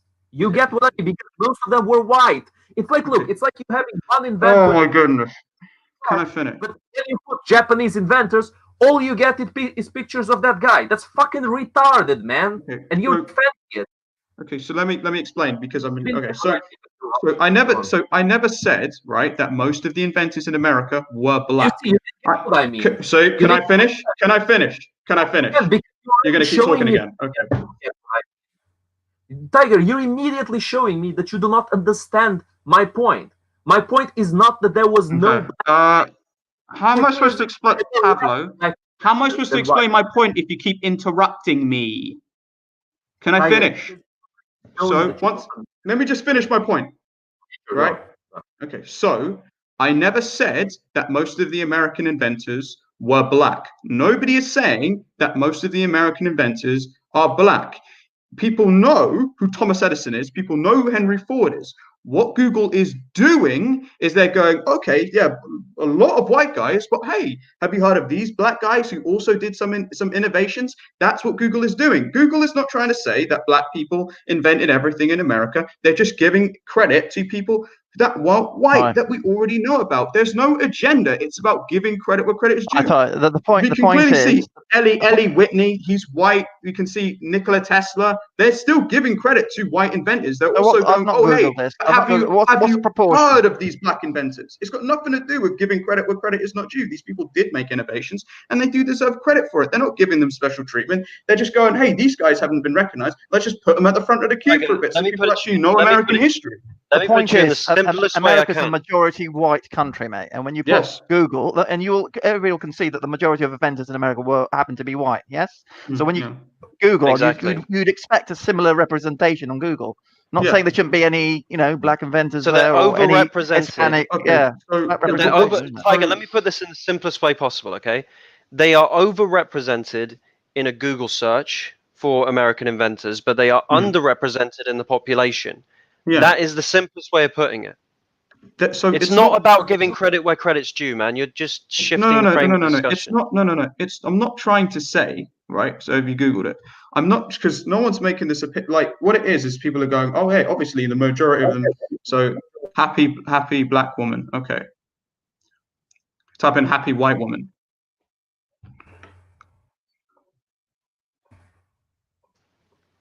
I would have laughed so hard if Lauren Southern came up when you Googled happy black woman. Can you Google American inventors? Yeah, it shows interracial couples. I know. Like, whoa, what is this? How come? How come none of the other ones do? Whoa, hold on. What the fuck? I didn't know this was a thing. Yeah, they show interracial couples. Dude, who cares? Like, all I see is white women with a smile on their face. Like, exactly. No, I'm sorry. They also show. Can I ask a question? No, but who cares? You just got white women with smiles on their faces, and some women in interracial couples. Who cares? I don't see why seeing a white woman with a black man bothers you so much. Like, this is the point, and this is what you got. And Pablo, this is what freaks me out about, because it's almost like, it doesn't bother people. It's the fact that you put in that white woman, and then you happen to see loads of other. This has nothing to do. Look, this is just an observation. All they're doing is showing. Oh, hey, they show happy black woman, happy Asian woman. Yet in the white women's, there's just some image of a white woman carrying a black baby, which is a white savior thing. They got some white women in interracial couples. It doesn't matter. They just, you look for happy white woman, you found happy white women. If we go too far into this discussion, we're going to end up like the notice that. I'm just shoving a warning in here. It's just every time I talk, someone interrupts me. So the point is you guys, I'm not saying all of you guys, but the vibe I get from you guys is you have a problem with black people and their achievements being recognized. No. Nobody's saying that. Good evening. So why would you be triggered when someone says American inventors and it just shows a couple of black people? Tiger, hello, you MC. just have never looked up the term straw man in your life. Yes, hello, MC ADHD 666. Yeah, like Strawberson, you say straw man every time you can't answer a simple question. It's just childish, man. Because you never looked up the term straw man. You have no idea what you're talking about, anything. Well, all of the time. So, look, you just say straw man because you can't answer a question. The fact is they're just. And you can't say you love the English and then go around calling other people Nazis. By the way, when have I ever said I Pablo. hated the English? No, but you can't say you love the English. You can't say you love the English. I don't hate the English. The English are English. I have to say it when he pointed out Russian inventors, because this is important. Unfortunately for the Russians, doing Google images. The engineer that was responsible and was the head of their space program probably was also a Ukrainian. Sorry. Yeah, yes. Exactly. Sergei Korolev was Ukrainian. Holy shit, I love it. You're on Google Images, Pablo. Can you just go on actual Google search and then look for every one of them? You'll still find Thomas Edison. You'll still find all those other white inventors. Yeah, you will if you look for them. Look, Pablo. I don't see a problem with what they're doing. What do you have a problem with people giving credit to black Americans? Mate, there's no objection towards that. It's just over like when you see overrepresentation, you think some things are right, don't you? That's all, Pablo. Why wouldn't you be honest? Okay, Tiger. Let me answer that real quick. Imagine someone who knows nothing about America, and they want to know a few American inventors. They write American inventors, and they make the conclusion: whoa, holy shit! 90% of American inventions must have been done by black people. Wow. Well, no, because they'd actually have to look at the actual inventions that they made. black people Look. everywhere, man. Wow, holy shit. So Pablo, you're being By the way, intentionally disingenuous. All may you're I ask doing is something Google here? images. Pablo, can you please- scroll up One and more press? Oh, question. Pablo, why do you hate the truth? Tiger, could you please stop being a dumbass? And could you Well, can you please please? What? Why, Pablo? Look, why do you hate black achievement so much? He doesn't. No. Don't be silly. That's being silly, Ty. Come on. You know So he why doesn't you, like why it. you're being disingenuous. You only Tiger, showed Tiger. Google images. You're You didn't go in the actual inventions and the innovations themselves. You're being Tiger, disingenuous, Pablo. Did you hear what I said, Tiger? Tiger, you're interrupting. You're bitching and moaning half an hour because people are interrupting you. Now you're interrupting. Oh, Pablo, watch this. I'm sorry. I didn't mean to interrupt you. Dude, I don't give a shit if you mean or do not mean. It's just that you can't bitch about something and then do the same thing you've been bitching about. It's like you kill someone and then start saying, "Oh, how dare the police kick my ass? How dare the police take me in? Oh, what the hell, police brutality, dude!" It's like just retarded. And look, I already explained this to you, and I interrupted you because you immediately, with the first quote that you said, you showed me you did not understand what I meant. I told you most inventions made in the US were done by white people. And thus, I agree. in the images, it should show mostly white people because most inventions were done by them. Not East Asians, not South Asians, not Eastern Europeans, white people, white Americans, right? Not black people. Why the bloody hell would Google show 90% black people Oh my goodness. American inventions? There clearly is a certain message they want to send. So I'm going to respond to this because Pablo doesn't see that answer. So like, if you go on type, because what you did is you went on Google Images, and I was explaining to you because you kept scrolling down, and I said no, go on all and go on. So because there's a difference when you type in, and people, no one's gonna. You'd have to be a complete idiot to actually, because actually the first result is actually Thomas Edison, 1847 to 1931. That's the first result. The second guy is the guy who improved the light bulb. He didn't invent a light bulb. A lot of people think he invented it. He only improved it. Now, if you keep going, because what they're doing is they're giving credit because they're going, hey, you know what? Like, obviously, the majority of American inventors were actually white Americans, and nobody is saying they weren't. And if you just sort of go look at the first few pages and make that example, then you clearly weren't really paying attention when looking at that piece of information. They are giving them credit. Can I finish? Oh, okay. So we're interrupting. You're a spokesperson for Google. Okay. You're are we speaking on behalf of a We're corporation? interrupting Tiger again. Okay, Yeah, so you're can I the finish? fucking victim every time, mate. Can I Jesus, finish? by all means. Dude, okay, Strobson, I'm just trying to make. You're talking on behalf of you. It doesn't matter what you're saying. You're not talking on behalf of the corporation. Interruption. I will let you talk, but I just want to know: is this again the topic of a type we were skanks and shit? No, it's not. We were Kangs. It's Pablo. All right, Pablo thinks that. Thank you. That's all. Pablo thinks that Google is trying to misrepresent American history. And Tiger thinks he's a okay, he's interrupting spokesperson me for again. Google. Okay, can I finish? You think you're a spokesperson for Google? You're delusional. Make your point, Tiger. Come on. Can I make my point? Okay, so I never claimed to be a spokesperson for Google. I was simply trying to explain the fact that no, the majority of American inventors were not black. Nobody has ever made the assumption that they're black, and Google has never tried to make this assumption that most American inventors were black. If you look at if you go on all, see, because Pablo went on Google Images, and that's not how you do it. If you go on all, the very first result you see is a man called Thomas Edison, who was a white man. The second, they gave Lewis Howard Latimer. He was the one who improved the light bulb.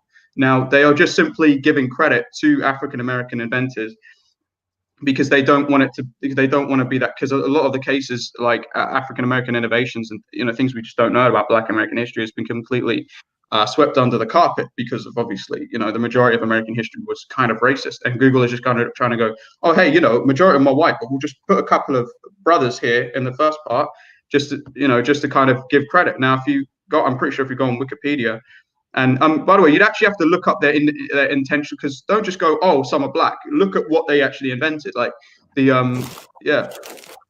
So I mean, yeah, there's it's good several of them. If you go on Wikipedia, and it will show you a list, and I'm pretty sure a majority of they don't show an image there. Tiger, it's a good thing. The majority of them will be white. It's a very good thing. A thing couple of black ones in the front Tiger, page. come on, you've had enough time, man.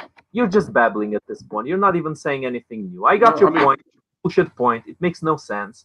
Come on, man. It just makes no sense. And look, I tell you what, it's a very good thing that I'm not a white nationalist, or what you're saying might trigger me a lot. But honestly, I already know your ideology in terms of this. Tell me what my ideology is. You are not trustworthy. You are not trustworthy because you support bullshit like BLM. And BLM is extreme. BLM is the black neo-Nazis. Yes, that's right. The neo-Nazis are much closer to the Nazis than they are to centrists. So does BLM just? They're both authoritarian. Sorry. You know what So I mean? do you say that BLM are black neo-Nazis? Is that what you're saying? Did you not say that, Pablo? You see, he's trying to play dumb again. He's trying to. I'm not trying to play dumb, Pablo. You said that. Did you not say that BLM are Tiger, black you absolutely neo-Nazis? are. You absolutely are. You absolutely. I'm you asking feign Pablo ignorance. questions. No, but So you you feign have- unbacking. you have- Pablo's made it plain. Playing dumb. You absolutely are playing dumb, and you're playing very dumb, which is something Okay. you love. I said. You feign I said, ignorance and throwing qualifiers hold all on, the time, hold on. Tiger. Let me finish. Let me finish, man. I said what I said is this: BLM. Hold on. I can see Banksy's style here, but he doesn't have the logo of Banksy's style. Bring him I'm not in. sure actually Banksy's style. Hold on. Let me add this person. Hello. Is this Banksy style? Hello, can you hear me? It is Is that Banksy. Banksy? That doesn't sound like It is Banksy. me, man. I'm sorry. I'm coming to you. I'm coming to you from my car because it's the only place I can get some privacy at the moment. It is Oh, Banksy. all right. It is. I He's got remember. his 20 I am other Persian relatives surrounded- having Christmas. Yeah, by Yeah. people, and it's hard. So I just came into the car and I wanted to just come here, support the show, and just be there for Pavlov. I'm mostly there in a platonic and also on a spiritual level. I'm trying to just encourage you that way, but unfortunately I can't actually participate because I'm gonna leave the car in like 5 minutes. It's okay. So I'll That's mostly okay, be bro. here. But one thing I want to say to Tiger, the funny thing is, last night you guys were talking about the black voice that you guys like do and put on, or was it last night? The white voice, yeah. The white voice, yeah, the white voice and black voice. You guys want to watch a program called Big Mouth? If you watch I the program have, called yeah, Big they Mouth, spoke about it. season Yeah, I've 4, watched it. the season, Yeah, the recent season. Yeah, like it's a real thing, and it is pretty scary that I found out I'm not the only person of color that does it. Yeah, well, the thing is, what I've noticed is, as a person of if you like color or foreign origins. Yeah, you're pretty seasoned. Well, no, it's not just that. It's the fact Person that of white color. yeah, the thing is, the us foreigners, or at least me and other foreigners that I know, we have our own language. We literally have our own language, a whole different language. So when Iranians get together, when Ukrainians get together, you speak in your own language, literally an entirely different language than the English. So you are completely shutting out the English because you speak in a language and they don't even know what the hell you're talking about. I think that this black voice and white voice is the African American or Afro-Caribbeans of sort of Europe and America. It's their way of distinguishing themselves from the whites of the nations that they're in, because they don't have another language. I mean, I don't see any of you guys speaking Swahili or Zulu. So you literally have a way where you guys connect. And this is probably the method in which you connect with your black brothers. And you have this, I have a white voice. It's called English. That's my white voice. And when I want to use my foreign voice, it's called Farsi, a whole other language that I can block the whites out from. In fact, I exclude all non-Iranian speaking people from my circle if I go into that mode. So I don't know, but maybe this is some form of a psychological thing or something that phenomena that emerged amongst the Afro-Caribbeans and the African Americans to distinguish a slight separation between themselves and the quote-unquote whites. And also the white voice helps white people from being scared of black men, because the base, white people, they have a thing about the base. Maybe it's fears, they fear the base. I don't know. I'm not speculating. Are you drunk, Banksy? Have you had anything to drink, Banksy? No. Well, I had alcohol in the afternoon, but I've been sober since like 4 o'clock.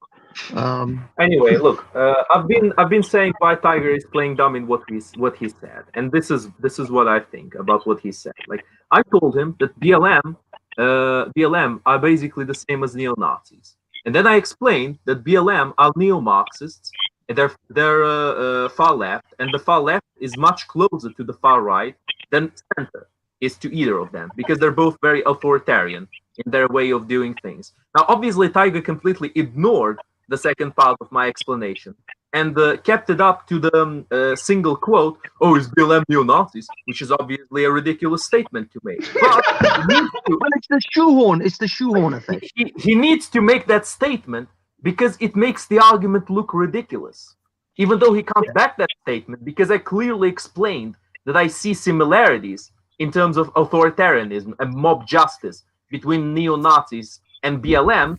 He obviously needs to ignore all of those explanations and focus only on that which, without the explanation, sounds ridiculous. This is, Tiger, exactly what the Dawas did in the park when I used to speak to them. When I told them, you can't be sure about anything, they assume, are you sure you exist? Well, I am sure I exist. I do exist. But just because I'm sure of that, and at that moment, around that moment, they started laughing because they didn't want to hear the rest of the explanation.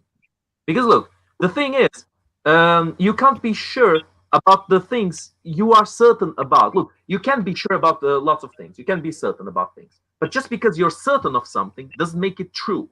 And that is what I would have explained to them if they weren't dumbasses like you're being right now and didn't interrupt me and start making these conclusions. So, you know, go on. Did I make a false accusation? No. You're kind of right. But I get where you're coming from, but you're still in the wrong. Now, Pavlo, if you were a genuine racist or a genuine Nazi, I would not waste my time trying to explain this to you. I know full well that, like, you know, racists and Nazis have no interest in seeing the truth. That's why, you know, when I've been on Right Reaction, they tend to interrupt me and whinge and scream. And I get what you mean about the authoritarianness of Black Lives Matter. I'm aware. I've been to the marches, and yeah, some of them are idiots, like blocking in front of the cars. And I've said this. I've said this about 100 times. John Boyegas has said this. President Joe Biden has said this. If you are violent, you will suffer consequences, and I fully support any consequences towards any members of Black Lives Matter who are violent or racist or anti-Semitic. Now, the most famous video of me in Speaker's Corner is me being yelled and screamed at by Respect because I told him that you can't blame white people for your problems. And another video, I've also had debates with, oh, look, it's Banksy. I've had debates with Rajiv when he tries to blame white people for all his problems. And, you know, I've had people calling me an Uncle Tom and a coon simply because I actually do think some of the problems in the black community are self-inflicted. You know, I'll admit that. And I'm not a socialist. I've never supported socialism. I condemn Joseph Stalin. I think socialism is stupid. I read the Communist Manifesto. Well, I read a part of it. I got so pissed off with it because it was just self-serving drivel. I mean, it's okay to, like, when I read the Turner Diaries, it was kind of like a story. So it was kind of interesting, even though I knew it was complete mental. But the Communist Manifesto really drove me insane. I thought it was completely stupid and it drove me insane. And I just gave up on it. I had an argument with these Chinese nationalists. I'm sorry, I'm trying to be. I'm arguing with the Chinese nationalists who were saying shit like, it's okay for China to invade Tibet and relocate their people, and I call it imperialism. And I'm even more triggered by communists than I am by Nazis. I'm a little bit desensitized to the whole racist thing.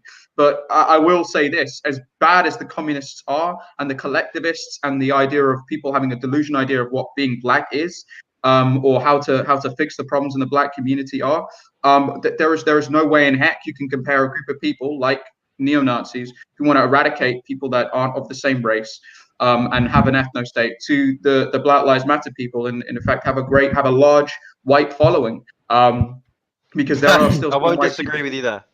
Yeah, so that they have some group of white people who can kind of see actually, you know, what people like John Boyega are saying, what people like Kaepernick are standing for, even white Christians who still kind of understand that it's just like, you know what, like, you know, we have to be honest about ourselves, about how, you know, as obviously, yeah, you know, there is black crime, but, you know, that doesn't justify, you know, a woman calling the police on you for asking you to put a leash on a dog, which, you know, you guys even admit was completely terrible, or a woman calling the cops on a little girl selling water, or, you know, a black family having the cops call them. And these are things that some black Americans do have to deal with.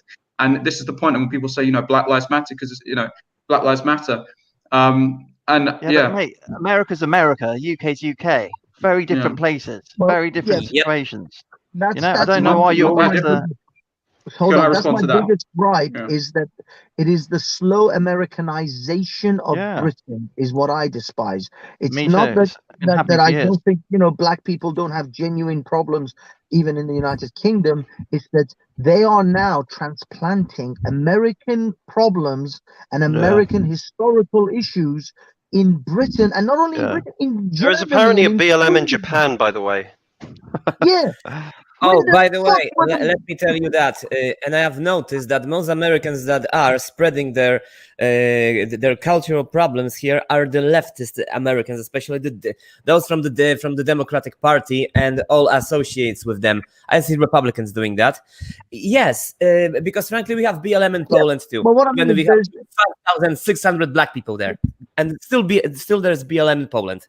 Fuck them.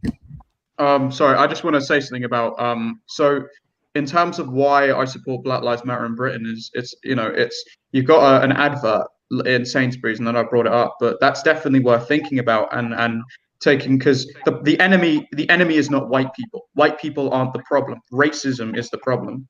And when someone puts up an advert showing a black family on Christmas, and then it's showing Sainsbury's is against racism, and then it had all of those, it was by the way, I was shown this by other white people, and it was showing all these complaints about how ridiculous it is, and people are saying they want to. I'm not saying these are racist people. These aren't white people.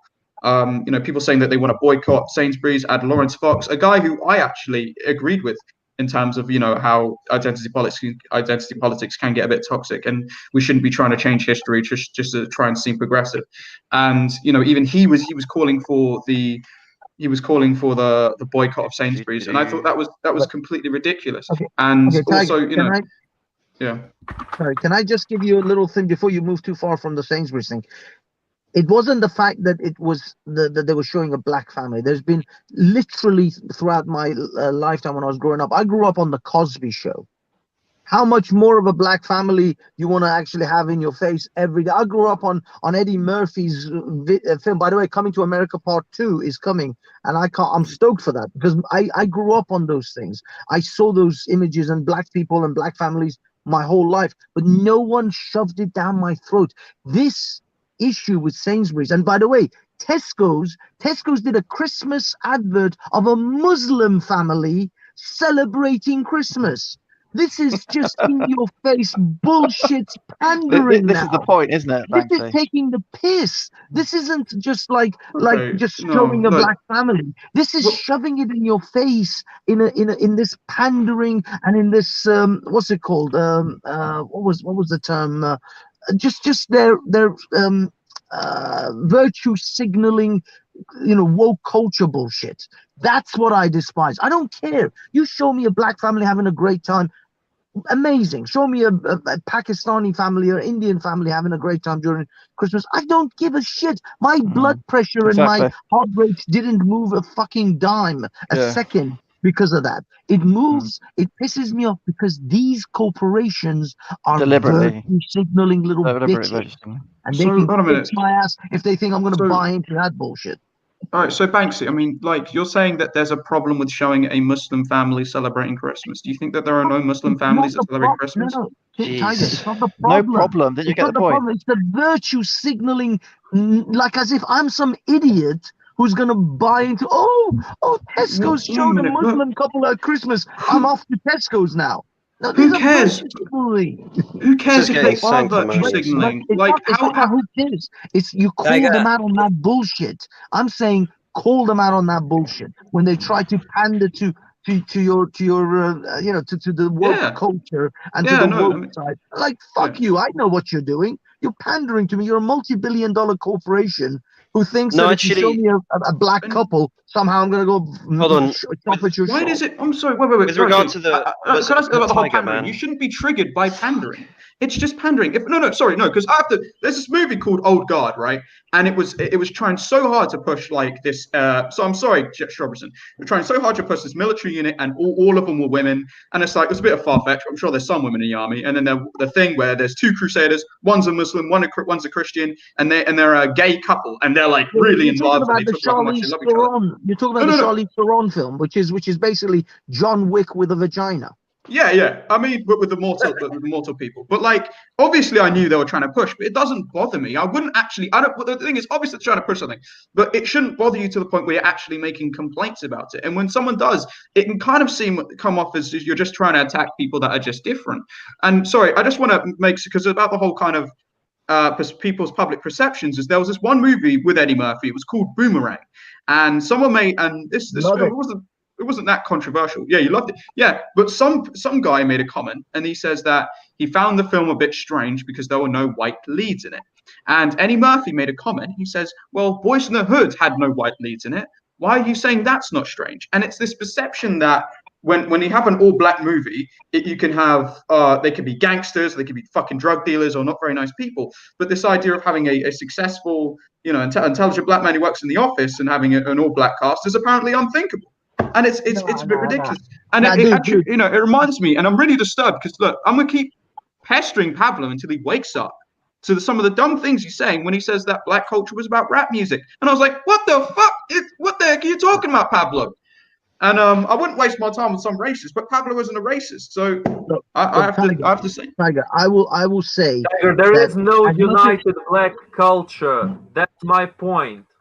There is this idea of a black culture based on this thuggishness and the rap music and whatever is being forced down black people's throats. Yeah. They don't have unifying culture. And I agree with that. I have to add my few cents to that. I agree with that as well. And I have to add my few cents to that now. I remember in Warsaw that there are a few blacks that are living there from Africa, outside of America. And a few times I've called one of them African American, refer to him because I want to be politically correct and so on. He was pissed off by it. And he said that he hates them and he would rather have me calling him the N-word than an African American because he doesn't identify with them. Yes, I'm not making that up. He hates them because he's perceived through them as that. With that behavior, he was perceived like that. People were looking and asking. Hold on, this comment here is right on point. This Christmas advert was just box ticking. They needed to tick the box with the black family. They ticked the box with the black family. Fine. I wouldn't give a shit. The problem is that I know how these things are made. And the advert with the black family is unbelievably low budget, man. Like, it's unbelievably low budget. Me with a shitty camera and a group of friends who want to make this, we can make a better Christmas advert. I fucking swear to you, we can make a better Christmas advert. The two videos that I made, the How to Date During COVID, they are fucking better than this Christmas advert in quality and in fucking. I see your point. Yeah. In dialogue too. It's very simple stuff. Look at the other Sainsbury's adverts, man. Just look at the previous ones. I remember one that was about World War II, where it was like these soldiers from the German. That's right. They would come together. And it was really fucking, good. I thought that was John Lewis. Huh? Was that John Lewis or was that a Sainsbury's advert? I'm pretty sure it was Sainsbury. But anyway, it doesn't even matter which one it was. Like, they have money, they have the means, and they have done better adverts before. But no, this time they give this very low tier, very low budget advert, and you can't even criticize it. You get called racist if you criticize it. It's like a genius idea, man. I don't even honestly, but why do you need to if you think it's too cringy, like, then just let it be cringy. I don't understand even the problem. Like, I've watched films when I found them cringy, like The Old Guard. I'm not the one getting triggered by them. And this is what's weird, is like how you'll get situations like this. No, can I just finish? You get situations like this where people are just trying to appeal to a black audience, and I don't see anything wrong with that.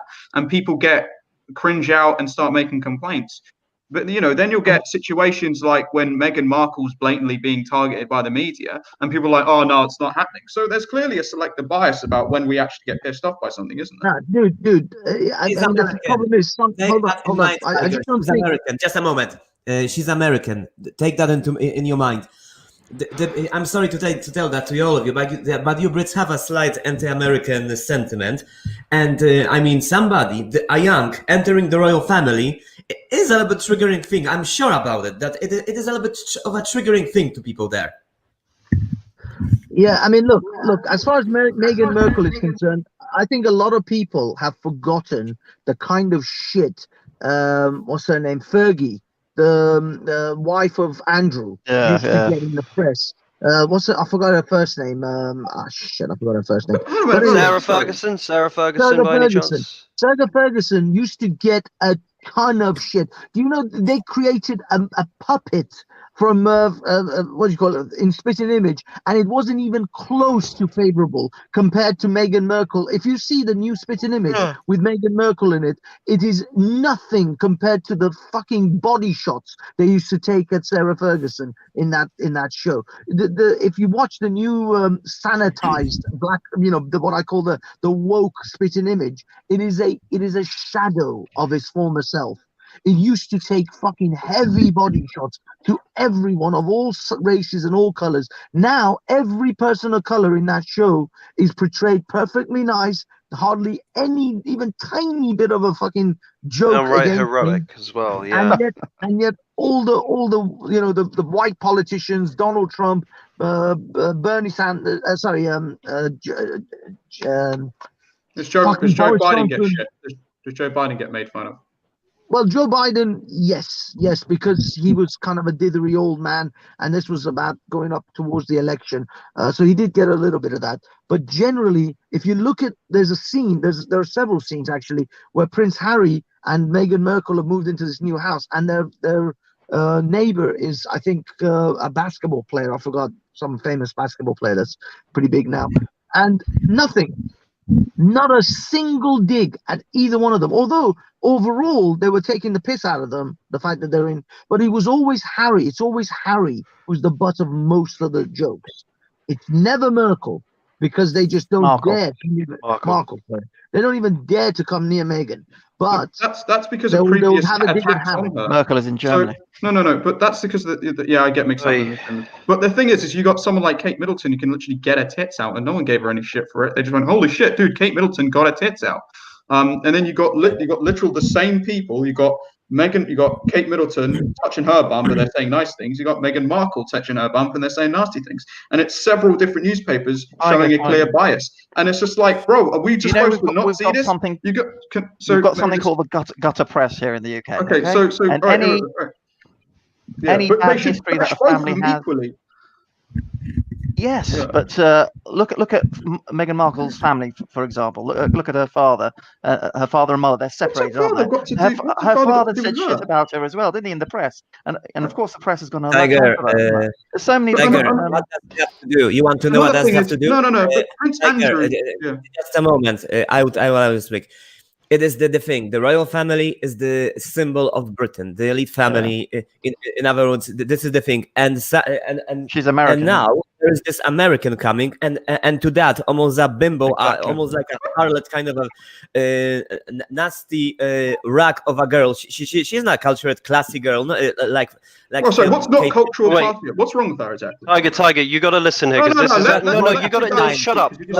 No, because he's got a point. What's wrong with Meghan Markle? Please explain. He has a point, and you need to just listen. Jesus, there is a history in this country of. Okay, I'll give you two examples. I can't remember specifically the first example, but it was an American who married a guy called Mountbatten, and he was some sort of successor to some big title. He had to, elope to the United States and basically abdicate any particular authority he had because he ran off with an American mistress, right? Second example was Princess Diana, who was basically, again, what he just said, an outsider to the royal family and any of their wider circles, and she got absolutely lambasted for it. So you're isolating race as the single thing, when in fact it could be race, it could be whether she's American or not, and it could also be the fact that she's outside of the royal family. Can you guys please explain to me exactly what is wrong with Meghan Markle? There's Oh nothing my wrong with God. her behavior. That Wembley thing where she had to The royal book the family. entire section of the arena right out because she and 5 of her friends wanted to sit and watch tennis at Wembley, and she didn't want anyone to take any photos of her. This kind of nonsensical behavior is the same sort of shit Sarah Ferguson did, and she got a shitload of a ton of things written about her. She got a ton of shit from the public. Public hated her because she behaved like a spoiled little brat, and that's Yes, exactly it's well what known Meghan is in doing. the royal. If you're become a part of the royal family, you have to toe the line. I mean, even Diana. I mean, initially she was okay, like she was welcome, but it's because she didn't do exactly what she was told. That's why she sort of fell out with the, Why didn't and Prince her relationship Andrew? with Charles I as well. don't. Why didn't That's why Prince she fell out of Andrew? favour of the royal family. Why didn't Prince Andrew get the kind of shit that she got? He was a bloody paedophile. Tiger, Well, mate, no, you the literally Prince sit there looking Andrew- like you're She was a cooking a member of point the for about royal half an family. hour. You don't actually pay One attention at to a what other people are time. saying. One at a time. Right? You can't just. Okay, so why Prince Andrew was a literal paedophile? Why did he get the kind of shit that Meghan Markle got? Unproven. Okay, Well, so you're first of saying all, he wasn't a Prince Andrew got paedophile? a I lot of don't shit. say anything. I'm just saying it's unproven so far as the public's concerned. Believe me, You know, about Allegedly- Prince Andrew, I would kind of agree. He was a I don't pedophile. care, it's unproven. Allegedly, There's a for lot- lawsuit purposes, people. This is the Allegedly. thing. if it were to be proven, believe you me, he'd get a ton of bloody shit. I know, that's the thing though, is everyone in this chat gives a crap about what they think. I'm floating what is actually going on here. And by the way, in terms of- Tiger particularly, you make it about what people think all the time. You sit there the entire time paying no attention to what people are saying. You can see it in your eyes and the way you raise your little finger. You cook a point that you have to make right now for about half an hour. Okay. You will Yeah. do that, and you won't listen to what other people are saying. You're just like, I'm No, tired. I've listened to what you said about a royal member from America. Who got Immediately shit. moved on to what you wanted to talk about. Okay, no, because you're saying. Immediately. So you're saying that I'm not listening to you, and I'm remembering something that you said. I'm explaining that I am listening to you. Now, obviously, I don't know a lot about that case, and so I mean, obviously, I didn't really speak much about it. So if it was something, So you're just not open to investigating it. Then you're not open to thinking about it or considering it. You just make it about what I think all of a sudden. Say, oh, so you don't like Meghan Markle? Okay, so Why is Meghan Markle bad? Okay, so I've never accused you of not liking Meghan Markle. I'm just asking, why does Meghan Markle get this kind of crap? That's implicit in your question. So look, the point I'm trying to make. Tiger. Okay. I will honestly, just give me 1 second, because I got to jump off now.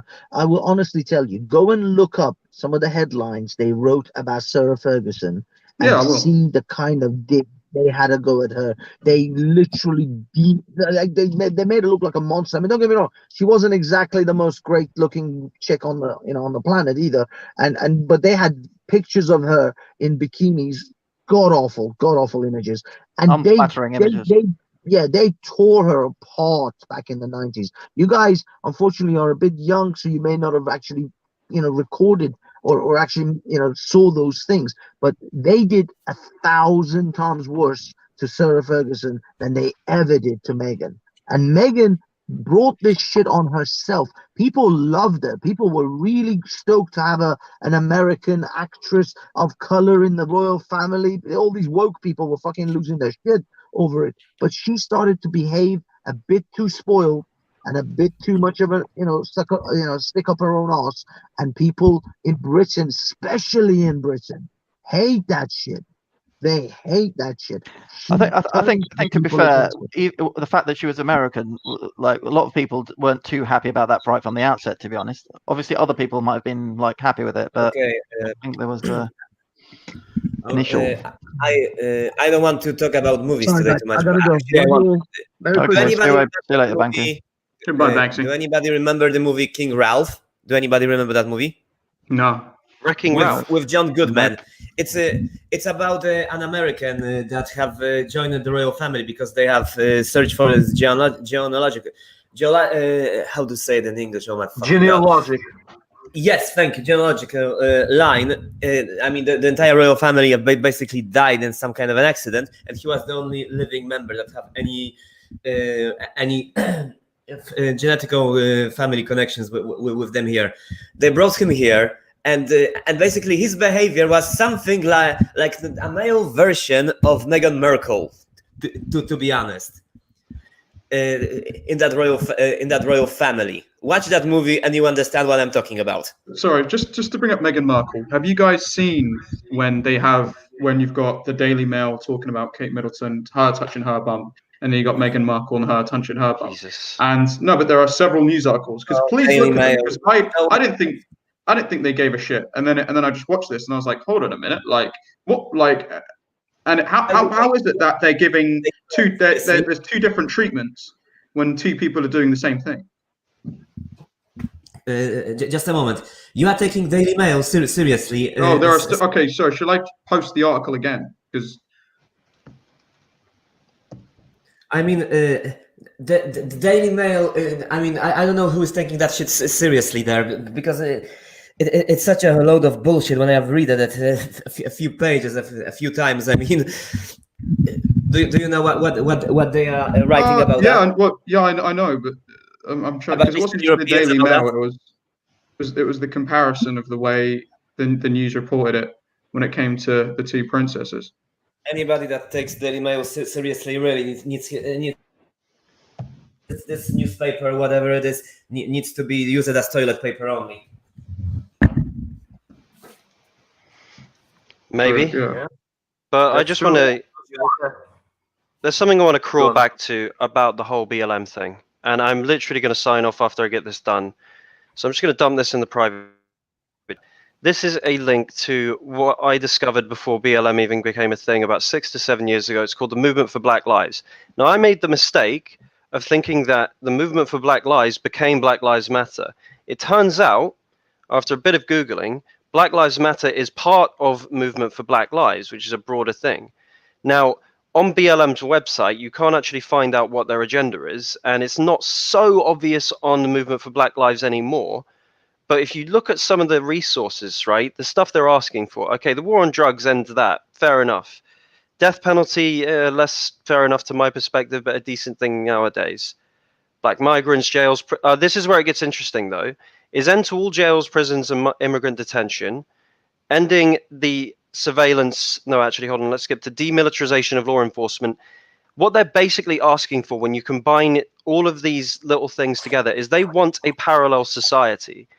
And they want it by any means necessary. When you talk about interfering with law enforcement, okay, you are talking about modifying the defense structure, the defense agreement rather, of a nation. And when you do that, you are either going to go one of two routes. You're either going to have a subcontracted military defense, private defense force of your own, like New York has Shalom for the Jews, and I can't remember, there's a second one for a different ethnic group in New York. Or you're going to dismantle it. And the only way you dismantle it is through violent struggle. And there's nothing on there, and I don't imagine there's anything in their broader political philosophy about having a privately owned defense force subcontracted by the state. So they want violent struggle to bring down the police, and that is exactly what's going on. So it is, regardless of how many people peacefully bend the knee, right? That is their long-term goal. And it's really interesting, by the way, that Tiger finally acknowledges that bending the knee actually has some implications when it comes to politically, whereas last night he was trying to claim that it doesn't. It's just bending the knee last night, and now you finally acknowledge that. So I'm actually impressed. Do you think that bending the knee? So do you think that bending the knee is a form of white submission to black people? What? Do you think bending the knee? Are we talking about bending the knee or taking the knee? Because I don't actually follow this story very well. Let's say taking the knee. Do you think that when people take the knee, do you think it's a form of submission to black people? No. Okay. So what's the problem with bending the knee? That's a very clever way of putting it, Tiger. Okay. Yeah. I mean, very clever way of putting it. Okay. Would you guys think that bending the knee? If you put it in a more genuine way, you would have said taking the knee while doing the jest at the same time for BLM. Because look, you can kneel to the Queen, you can kneel on the altar, you can kneel to many things. It all depends what you kneel for. Now, what are people kneeling for when they're taking the knee to BLM? You answer that. No, okay. What do you think bending the knee is? Because I've explained several times what bending the knee is, but what do you guys think it is? Bro, it's a sign that you're with Black Lives Matter. Fellas, can one of you speak at a time? Come on, man. Bending the knee means submission, Tiger. You're again playing dumb if you go if Okay, you're. no. Okay. So you think that bending? Hold on, one at a time. One at a time. What happened to one at a time? What happened? You just said one at a time, man. Anyway, I wanted to answer you, and you asked, what is bending the knee? Bending the knee means submission. It all depends, as I already explained, but I'll explain again because you didn't pay attention. It all depends on what you're bending the knee to. You're always bending the knee to something, sometimes to God, sometimes to the Queen, sometimes to whatever, to a lord, to something like that. Sometimes because you're humiliated by someone. What are these people that are taking the knee, bending their knee for, Tiger? I'll explain. So Kaepernick, who's a football player, there was a time to put your hand on the heart for the national anthem, and he decided that he didn't really want to put his hand on the heart for the national anthem because he didn't think that America really represented him. So he, as a silent protest, and he was inspired by a soldier to actually take the knee. A American soldier told him, said, "Hey, if you feel that way, you can just take the knee." And he did it, and then a bunch of other people also did it that weren't black, and that's where it comes from. So can I ask a question? What, Tiger, you didn't answer the question. You just made up your own question, and you answered the question that you made up. What is he taking the knee for? Who is he representing? No, you're gonna misdirect it again, but I'm not gonna let you. I told you, you bend the knee to a queen, to a king, to a god, to something that you submit to. What is he submitting to by bending the knee? So watch this, right? So during the national anthem, I'm actually not wearing any undies right now. No, I'm going to do it in the national anthem. When he's bending the knee. So in the national anthem, when the national anthem plays, right, you're supposed to stand up high, a hand on the heart. You're supposed to stand up, and that's what you're supposed to do, right? We know this. And that's a patriotic thing, right? So because he doesn't feel like the nation really represents him very well, he's not doing it, and he's going. What is he submitting to? Can I finish? What is he submitting to? So there's no submission. No, there's no submission involved. When you're bending the knee, you're submitting to something. That's what you're not. Oh, okay. You don't fully understand. You don't fully understand, Pavlo. I don't think you've ever understood. I've explained this to you 5 times, right? So when teach me what bending the knee means. In the United States, okay, Pavlo, in the United States of America, right, when they play the national anthem, you're supposed to stand up straight and put your hands on the heart. Oh, really? Yeah. So shit, I never knew. So he decides that he doesn't want to stand up, and because he was told by an American veteran who fought in the army, right? I've heard this about 10 times from me already. If you don't want to do that, you can bend the knee instead. And he did that. He was not submitting to anyone. He doesn't feel like that. So I grew up a Jehovah's Witness, and we are not allowed to do that because it's seen as being loyal to the state, loyal to the country. And I remember my mother saying, is he not loyal to the country by doing that? So obviously is he expressing his disloyalty to the country? No, he's expressing a form of protest. That's what he's doing, and he's going, you know what? I'm bending the knee. I'm taking a knee. Right? Can I finish? So he's not submitting to, Tiger. Okay, Pablo. Okay, watch this, right? Tiger, jests have meaning. Jests have meaning. This has meaning. This has meaning. This has meaning. This has meaning. And the knee also has meaning. When you're bending the knee, when you're kneeling towards someone, you're submitting to someone. Who is he submitting to? Who are the BLMs submitting to? Pablo, he's not submitting to anybody. He's just doing the complete opposite. No, Pablo, you don't understand. Pablo, please listen, because you seem to be too stupid to understand a really simple thing. I stand for the flag. I love my country. Hand on heart, I'm standing. I don't really feel all that great about this country, so I'm peacefully protesting. I'm bending the knee. He's going down. Pablo, how fucking stupid are you? How many times do I have to explain? I'm sorry, Pablo, I don't hate you, but for fuck's sake, you are stupid, right? He is not submitting to anyone, Pablo. How do you not get this? And I've said this 100 times. So could you Tiger, I don't care about this anymore. I've just been accused of sticking up for pedophiles, and Pablo's absolutely fine with it, apparently. Who accused you of sticking up for pedophiles? Was it for you? I thought he was talking about Tiger. No. He's talking about me because we have this back and forth about Prince Andrew in the chat for about 15 minutes. Oh, did you? I thought he was mentioning Tiger because Joe Biden. No. Joe Biden a pedo. Interesting fact, right? As soon as Joe Biden had his reveal for presidency, black activists came out and absolutely opposed him.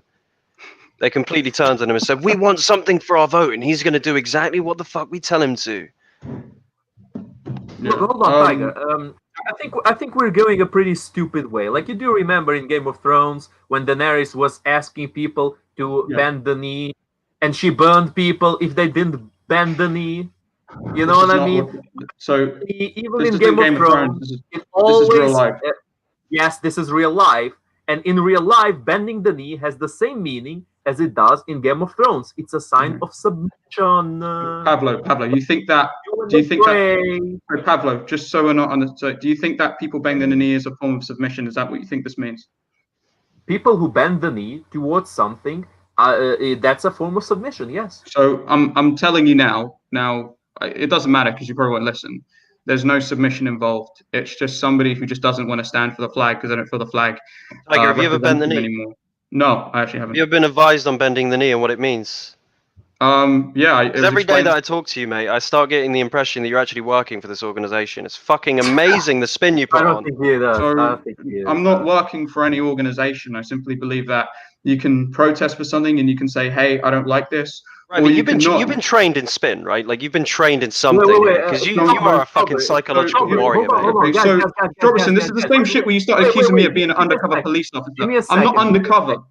Wait, Tiger. I'll defend you this once because I think you're innocent in this one. Let's not be overdoses here. Let's not go the overdose way. You guys know what I mean right now. Let's not say this man is an actor, this man works with the police or whatever without any actual proof. So Okay, you know what? look, This I is don't- this is I think pointless. Tiger I think has become we'll What? find what because I'm- we'll find a what do you hardcore Black want? Lives Matter.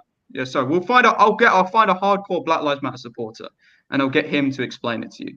All right. So Mate, obviously, I he'll support he'll Oh, rather beat boy. me with a baseball bat before he explains anything to me. Trust me. he doesn't even know what you look like, Oh, so it yeah. doesn't matter. Like, so we'll end this conversation. So obviously, you believe that it's about submission. I don't. I believe it's just about protest, right? And that's and we'll end it at that, and that's cool. And I accept your position. So how let's. was that brought from America to the UK? That would be my question to you. I don't fucking know. Like people just adopt things. Like Here's a better one. ideas Tiger. just get Like exchanged. sheep. Here's And my protest to people BLM. people are Here's my allowed protest to BLM. people are allowed to protest however they This is want. just That's protest. fine. You can do what you This is want. protest, Like man. I'm not insulting anyone, So go around the streets, speaking this in the face of everyone who supports BLM or who supports wherever. Pablo, And would you say Pablo? is Would you protest. say that Pablo? Would you say that this is the equivalent of bending the knee? In what way? I mean, would you say that they're equally offensive? Not offensive, but look, it's different symbols. They have different meanings. This one is clearly an offensive symbol. Bending the knee is an offensive symbol. It's a symbol of submission. Yeah. This means fuck you. Bending the knee means I submit to you. You see the Okay. difference? So it's clearly You're different. wrong. That's not what it means. But Look, Tiger, I wrote a fucking book about symbolism. You should read it. The Devil's Game is a book that has deep explanations. you're Of writing a this- book about a actually- symbol you don't even understand. So I don't understand which symbol, bending the knee. you don't understand what. Okay. Tiger, I also let's did a change this degree up. in anthropology. If you didn't where I understand looked it at the first 5 times I explained it to you, you won't Tiger, explain it. You're being fucking. You're not even being stupid. You're being simply crazy right now. You're telling me that because BLM bends the knee, and you don't want to admit that Well, all of them do. bending the knee has no symbol behind it. It's one of the strongest It does. symbols It does have a symbol. It has nothing humanity to do ever with submission. invented. It Dude, has- Tiger, it- it's like one of the strongest symbols ever created by humans. Tiger, And don't you're- BLM encourage people to They have bend the a knee? specific Let me symbol. just insert something else in here, okay? You're The political crazy. context. The political context right now means that no one action that is taken in public is happening in a vacuum, right? So, for instance, we go back to 2016, yeah, with the whole Hailgate thing and the Unite the Right rally. In the context of that time, people were able to go up in arms and basically say, oh, this is the rise of Nazism in America or neo-Nazism in America. But when it's the other way around, Tiger would argue that logic doesn't apply. It's just one action that happens in a vacuum, regardless of socio-political context. And that's why I say he's putting spin on it, because he's basically advocating for the idea that this is a one-man protest devoid of any other larger movement. Shall we watch a video on bending the knee so Pablo may understand it? Jeez, I'm leaving, dude. But yeah, I've no, got to go to sleep. I Okay, can't good wait. night, man. We're gonna finish Yeah. soon anyway. But Shall we watch Bye, this one guys. video? It's about a few minutes long. is this video gonna give me a copyright strike? Oh, wait, sorry, let me just. Sorry. Because some videos you sent did give me copyright strike. But anyway, It's let from me. Al Jazeera, so I don't know if those guys are going to come at you. It's from Al Jazeera. Al Jazeera. Yeah, Al Jazeera. Dude, they're gonna come after me 1,000,000%. Like, Oh no, yeah, no question. the same TV that want to lecture Dude, it's us Al on. Jazeera. I cannot show this shit. I cannot show this shit, man. You must be joking. Like, you didn't think that Al Jazeera would fucking copyright strike me? Al Jazeera is one of the main copyright strikers. I cannot show this shit, man. It says its name taking a stand by bending a knee. How Colin Kaepernick started a movement. Yeah. A better question would be how Colin Kaepernick's stupidity was converted into a movement. So, I mean, if you can watch that video and they talk about things like this is Kaepernick submitting to someone, then I'll admit that I'm wrong. Tiger, look, it actually surprises me you would send me the video and expect me to change my mind. I haven't seen the video, by the way. I'm firing blind here. But if there's anything about submission, What you're saying, what you're saying. I cannot understand. I mean, the level of arrogance and nerve shown by a TV station coming from a country that basically to this day treats blacks like Americans probably would back in the 19. I mean, in the 19th century. Give me a break. What, And the Qatar? views haven't changed much. Qatar. Look, Tiger, I think it's weird that you would make the argument that, oh, you know, this proves in this video that BLM taking the knee. nothing to do with BLM. It's where it came from, where bending the knee came from. It came by a guy called Kaepernick. Tiger. Look, BLM it adopted it. doesn't matter how they explain it.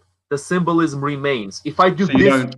Okay. look, if I do this just here, it doesn't matter how many videos, how many programs, how many people say, no, this has nothing to do with neo-Nazis. Because it's deeply rooted nowadays that if you do this, you're doing a Nazi salute. Yeah. And, you know, sometimes it's fortunate, sometimes it's unfortunate. You know, the Buddhists, they have to live with it, kind of. Because they have the swastika as their symbol. They kind of just have to live with it, man. And the same thing is with this. Imagine in certain cultures, this means hello, how are you? Or have a nice day. Imagine that. I mean, I find that funny, but They're fucked because most people see this as fuck you. You know what I mean? And same with taking the knee or bending the knee. You know, you kneel, you submit. It means you're submitting to something. Now, so, you I can mean, fight. are you going to play the video or not? Because it's like, it seems to me you're just incapable of acknowledging any other religions besides yourself. You could give it a different meaning if you want, but still, the meaning that the vast majority of humanity, through most of its history, gives it is submission. And no smart ass like you or the person who made this. I'm not even a smart person. I mean, I'm just a guy who just put 1 and 1, looked at what Kaepernick was doing, and why he did it, and then you figure out the answer instead of just making assumptions because of some shit you saw on Game of Thrones. Tiger, what I just say to you? Tiger, you're being really stupid right now. Honestly, look, you don't know that in actual history, your knights would kneel before their subjects would kneel, and everyone. Kaepernick a knight. Is he a medieval knight? Are you stupid? Are you stupid? So this is what you don't get. When Tiger, people still kneel. You know, people still kneel before the Queen. Okay, so what do people do when the national anthem starts? What do Americans do when they're playing the national anthem? Well, we know all this, Tiger, don't we? Oh, you know that. So what do they do? Do they sitting down? No, they stand up. They hand on the heart. They stand up. Okay. What's the opposite of standing up? Kneeling. Well, like Kaepernick is. I don't know. Maybe it's the opposite, but it's a different It's weird. stance. Like exactly. BLM. Lay on the floor for BLM. That would be better. Tiger, what I would say to you, Tiger, supporting any far left movement or supporting any far right movement is bad news. So and BLM are far left in my mind. So I mean, I'm not advocating for collectivized farming. I'm supporting people's right to simply protest. That's what I'm doing, and I think it's not like the difference. And this is what people like. I don't know if you're trying to say that taking the knee is the same as this, but the people who do this want me dead. They think mixed race people are an abomination and they want to eradicate me out of existence. So I have a genuine fear of people who do that, right? People who bend the knee don't want to kill white people. That's not what's on the agenda. There are a lot of white people who bend the knee, and I personally wouldn't bend the knee. I want to make that point clear. I think but it's okay if other people want to bend the knee, because the meaning behind it is not kill white people. It's, hey, you know what, Well, Kaepernick just felt like, Kaepernick just felt. You're refusing the accepted meaning of the symbolism of kneeling. You're Okay. simply refusing it. You're simply Right. denying. You're in denial, man. You're denying. And what, by sending you evidence of the guy explaining why he took the knee? That's being in denial. Tiger, to kneel means to submit. That's Okay. the symbolism. Can I ask a question? So, all right. So you think who do you think Kaepernick is submitting to? I don't know. That's what You I don't would know. like. Okay. So, do you have any ideas? So that's the I thing. have So, plenty no, of so you ideas. come I up already with gave this you idea my that you come up with this idea that a black man is bending the knee for a form of submission, but you don't even know who he's submitting to, right? Whilst I That's actually what I explain, asked you. That's what I would like to know Yeah, myself. because he's not. Obviously, you don't want to answer. Okay, I'll answer to you. It's because he's not submitting to anyone. He's protesting. There's a difference, right? So if I say, I'm not going to lie, you can ask me any question, I don't lie, right? I will water down my opinions to seem less racist, but I do not lie. Okay, so look, when I do this, I'm not insulting anyone. I mean, I'm not cutting anyone off. I mean, that's fine. That's fine. I mean, like, you can do that, but that word does mean like fuck you. That's not fine, Tiger. That's not fine. You should. This means fuck you. This means, this obviously it came from the Roman salute and then Hitler was in the car. He did it like this, but he was high up, so everyone aimed highwards. Mosley and the English fascists, they end up even higher. I don't know why. And Italian Mussolini guys, but it like this. But it all came from this idea of this pan-European master race, right? But the people who do this are super racist, super genocidal, dangerous people, right? And that has a far more. Exactly? They're a minority, mate. They're a Hold tiny on, minority. Tiger. They're a dangerous minority. Exactly. Hold on. Never gonna- It's only hold on. It's only 4% of them. Only 4% of them are genocidal. What now? And more than that. Wait, sorry, 4% of No, wait. 4% of who? 4% of America. 4% of Americans are British. No, Tiger, hold on. It doesn't matter what this means, because I say that this means peace for everyone before me. It means I'm Okay. throwing the peace in your face. It You means don't.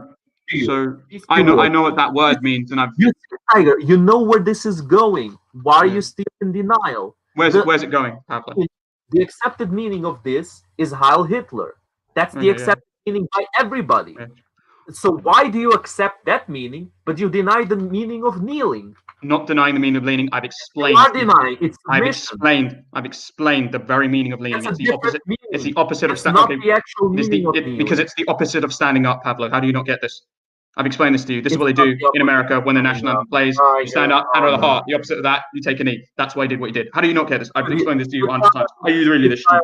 Why don't we just leave American politics to the bloody I'm Americans? explaining with you. Look, Tiger, you can't find a black cat in a dark room, especially when he's not there. I've explained you the same thing in 10 different ways, and you still But you don't actually know what kneeling means. I you do. refuse to understand it. It's not that you can't understand it. You refuse to understand it. Pablo, you have no idea what Kaepernick is doing. You You don't even know who he's leaning to because. Tiger, to kneel means to submit. That's Yeah, but who's he submitting to, Pablo? I don't know. Exactly, because you don't know the meaning and you don't know why he's doing it. I showed you the video, why he's doing what he did. Let's play a Who am video. I flipping off? Who am I flipping off? I don't know, your computer. Exactly. Yeah. Exactly. Just because somebody's kneeling, you don't know who's he kneeling Oh my towards. god. Shall we just play the video? Please play the video, Yourself, Pablo. man. Shall we play the video? Go on. Run your mouth. Run your mouth. Go on. Shall we play the video? What video? The fucking video I that's sent gonna you. strike. Okay, so you're gonna do this to try and like deny evidence. That's cool. Are you shitting me? I got copyright strikes because of shit you One sent. time. One You don't time. know? One time? Oh my god. Enough Dragon, times. one time, Enough man. times. Yeah, enough times. And this is 100% gonna copyright strike me. Anyway, I don't even give a shit, man. You're just in denial. You're simply in denial. And I'm not sure why you're in denial. Because look, I don't share Strawberry's idea that you're a paid agent or whatever. I don't go those ways. Well, So- he said I was an undercover cop at one For point. other reasons. You're in and out for other reasons, most likely because you're just at this point. It's probably hurts to admit that you've been dumb. You've been dumb Yeah. to accept this bullshit BLM propaganda, and you Right, feel so that admitting you're saying being, I'm dumb. You don't even know why he's leaning. I explained why he's leaning. Right? Tiger, You can't even BLM is explain it. dumb. BLM is I mean, dumb. BLM is a very dumb idea. they have a right to protest. Sure. They have So the shall I find another right. video of people explaining why people take the knee? Yeah. Sure. Whatever, man. Whatever. Look, if you when you say that this always means Heil Hitler, but So kneeling doesn't always means this. you're just fucking yourself up the ass, man. I don't know what to So, say. Do you remember what you said about the boys? So this is what people are talking about when it says, being able to complain is a white man's luxury. The fact that you can't take the knee without being accused of something, it doesn't matter how many times we explain to people what it actually means. It is a luxury. Like, oh no, this is such man. This is such cringe. You're giving me so much. The only one I can find is the one with Al Jazeera. Sorry, hold a minute. Oh my god. So there's another one. It's 10 minutes long. It's by a guy called Noah Rubin. Yeah, another Noah. Nice. Thanks. Yeah, for that. no. Tiger, No one. You won't get copyright strike for this. The discussion is a different topic than what you're saying. You're sending me videos of bullshit about BLM. I'm talking about simple symbolism of kneeling before. Why do you hate evidence? Are you stupid? The evidence is on my side. The evidence to kneel, Tiger. To kneel means to obey. To kneel means to submit. That's the symbol of kneeling. Shall we look at why they kneel? I've sent you two videos. One you can't watch. Why are you denying it? Why are you denying this obvious thing? Look, if you shake hands with someone, does it mean that you fucking hate their guts? Is that the symbolism of shaking hands? No, it means you're probably conducting a business deal, or you're probably just meeting them. But shall we look at the evidence of why people bend the knee? I've given you two videos. You don't want to watch the first one. I've given you a second one. Where bending the knee comes from. Oh my god. You don't want to see evidence, do you? Oh my god. Okay, why don't you like evidence, Pablo? See this video? Jesus Christ, dude, you're just on a new level of retarded right now, man. You're just hitting a new level. I'm literally giving you the basic symbolisms of humans. For example, shaking hands, flipping off, doing whatever, taking a knee, kneeling before, and you're denying the symbolism of all of them. Every single one, you're denying the symbolism. Like, what is that? You bringing up the video, or what? How much time? I'm not gonna show the whole fucking video, man. Okay, I'll just time. Sure. You did watch this, did you? You did not watch. No, this. I didn't. So it won't be biased. Dude, you're fucking sending me. Oh, bullshit. I found it. Okay, start at 2 minutes. 2 minutes in. 2 minutes in. It's probably gonna say exactly the same you've been running your fucking mouth about here. Oh no, it's not submission. He was a pro. Why did we let the guy who invented bending the knee explain bending the knee, Pablo? He didn't invent bending the knee, you idiot. People who popularized it, that Black Lives Matter appropriated it from. Let's let him explain it. Have you got the video up? BLM appropriated bending the knee in their own way, but Have they you got didn't. The video up. Bending the knee. It's still submission. It's still the same thing, man. Have you got the video up? Oh my god, you're just being so dumb, man. I have no words.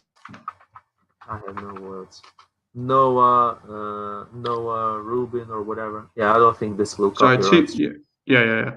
Not being held accountable. Cops are getting paid leave for killing people. That's not right. After sitting out the national anthem for 3 games, Kaepernick received an open letter from former Seattle Seahawks player and war veteran Nate Boyer, who suggested that Kaepernick change his protest to kneeling to show more respect. Nate Boyer told Kaepernick, "Soldiers take a knee in front of a fallen brother's grave to show respect." By this time, word of Kaepernick's protest had spread through major news networks. But what he's doing now as a protest over police killings of African Americans is drawing a huge reaction, condemnation from many, and support from others. Colin Kaepernick, who decided to take a knee and sit out the national anthem, offending a lot of people around the country, including me, because however you feel about race relations, you should be able to stand with your hand on your heart for the national anthem. Kaepernick's protest. Okay, so hold on. The point they're making in the video is that soldiers, they kneel in front of a fallen comrade, right, to show respect or something. So who's the fallen comrade here? Are they kneeling for the black people who died, killed by the police? Is that what they're kneeling towards? What are the white people kneeling for? What is the whole movement kneeling for? Is it the same thing? They're just kneeling for dead people. Let's play the rest of the video and then, like, how about no, man? Like, they already explained the thing. They're gonna run their So mouth. does it say anything about submission? Dude, you've got to be kidding me. So does it say anything about submission? Literally every single symbolism that you can find of kneeling everywhere is submission. Okay. Either to God, to a leader, to the king, to whatever. And you're saying now, oh, you know, these people here, they're saying it's not submission, so it's not submission. That's it. Well, so I'm saying that Kaepernick. It doesn't matter what they say, dude. Look, if I make a video, so evidence doesn't matter. If I make a video, basically saying that this has nothing to do with Hitler. This is, you know, nothing to do with Hitler, and it would actually, honestly, it would actually make more sense than this, because this salute was a Roman salute, and Hitler appropriated it. So it would make something. It would make more sense than what the bullshit they're saying here. You know what I mean? So what you're saying is you know, this video here says that the kneeling doesn't mean the same thing that kneeling has always meant through human history, and thus kneeling doesn't have that meaning. You know what I mean? Realize how dumb you sound. Okay, so Pablo, you said it was about submission. If you watch that video and you watch the, well, you realize how dumb you sound. You see, you didn't hear a single word of what I said. I did hear what you said. You said that he's lying. You didn't answer to what I said, dude. Tiger, I disproved what you were about to tell me before you told me that, and you still said nothing. That means you did not pay attention to what I said. I asked you whether what you're doing is this. You're sending me a video, you know, a nice little video here saying, oh, you know, kneeling doesn't have the same meaning as humans have applied to meaning through millennia of human history. That means that it doesn't have that meaning. The end. And you immediately proceeded to saying, oh, but the video says, motherfucker, I'm saying the video is wrong. I'm saying the video doesn't have enough, you know, enough of a credibility to say, oh, you know, kneeling, it has nothing to do with submission. You know what I mean? Okay. So let me just make my point. So I think that the problem with this is, so I explained to you why he did what he did. I'll admit that I was actually wrong. It didn't have anything to do with not standing for the flag. It was actually a thing that a soldier said. So in fact, this thing that's offended so many Americans, it was actually started by a soldier. And what's interesting is like Kaepernick took a knee. The soldier who gave him the idea, he put his hand on the flag, his hand on his heart, and you know, that's fine. And it's about allowing people to bend the knee. The fact, and in terms of, I asked you, okay, so we'll get it from the words from the horse's mouth. Said, is it about submission? The video, when he explained it, had nothing to do with submission. You don't care about facts. You don't care about the actual information and why you're just going, it doesn't matter what he says. It's about how I feel. And it's about submission. And I mean, should we watch the rest of the video to get, because you didn't really look at the full context even. Tiger, is the symbolism of meaning as a symbol of submission only my feeling? Is it my I think wait. Is it my feeling? Is it? But the symbol of kneeling is your. I think you've intentionally misunderstood the meaning, even when I've given you evidence. Is it only in my feelings? Yes, it is. So your perception. Okay, we have nothing to talk about. No, your perception of kneeling is completely incorrect. Even though wrong.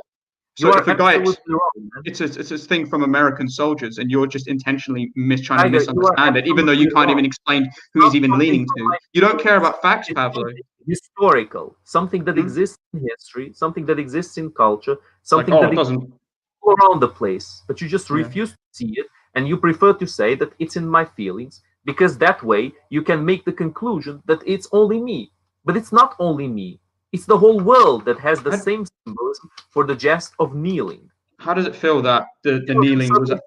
No, it has nothing to do with that. We just. How does it feel that kneeling came from, I assume, a very, very probably a conservative soldier?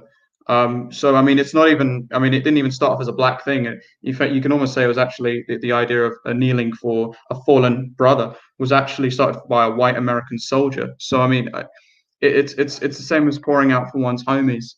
I mean, you know, you don't want to see it that way because you don't. I don't know what it is with you. I know you. He said it was kneeling for the soldiers. You're kneeling for the soldiers. Who is BLM kneeling for? dead people who have been killed by cops. Breonna Taylor. Right. Yeah, they're Right. kneeling for Breonna Taylor, who died even though she wasn't even armed. That's who they're kneeling for.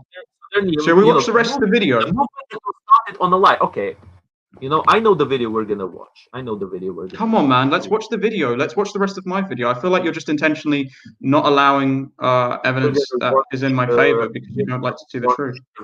We're gonna watch a very good video. We're gonna watch a very informative video that I should have shown ages ago, by a very intelligent black man, which seems to be the only source that you listen to, because you need to be black for. PragerU. Yeah. Is this Larry Elder? Absolutely, it is One of the Larry Elder. And you know this guy, you know this video, and I'll just leave a little like. Yeah, here. no, I mean, I like Larry Elder. I mean, I don't agree with everything he says. Yeah, and I'm sure you didn't watch this one, but you'll like. Significant I have event. watched it. I have watched it. It's a very old video. I think it's from 2015. 2014.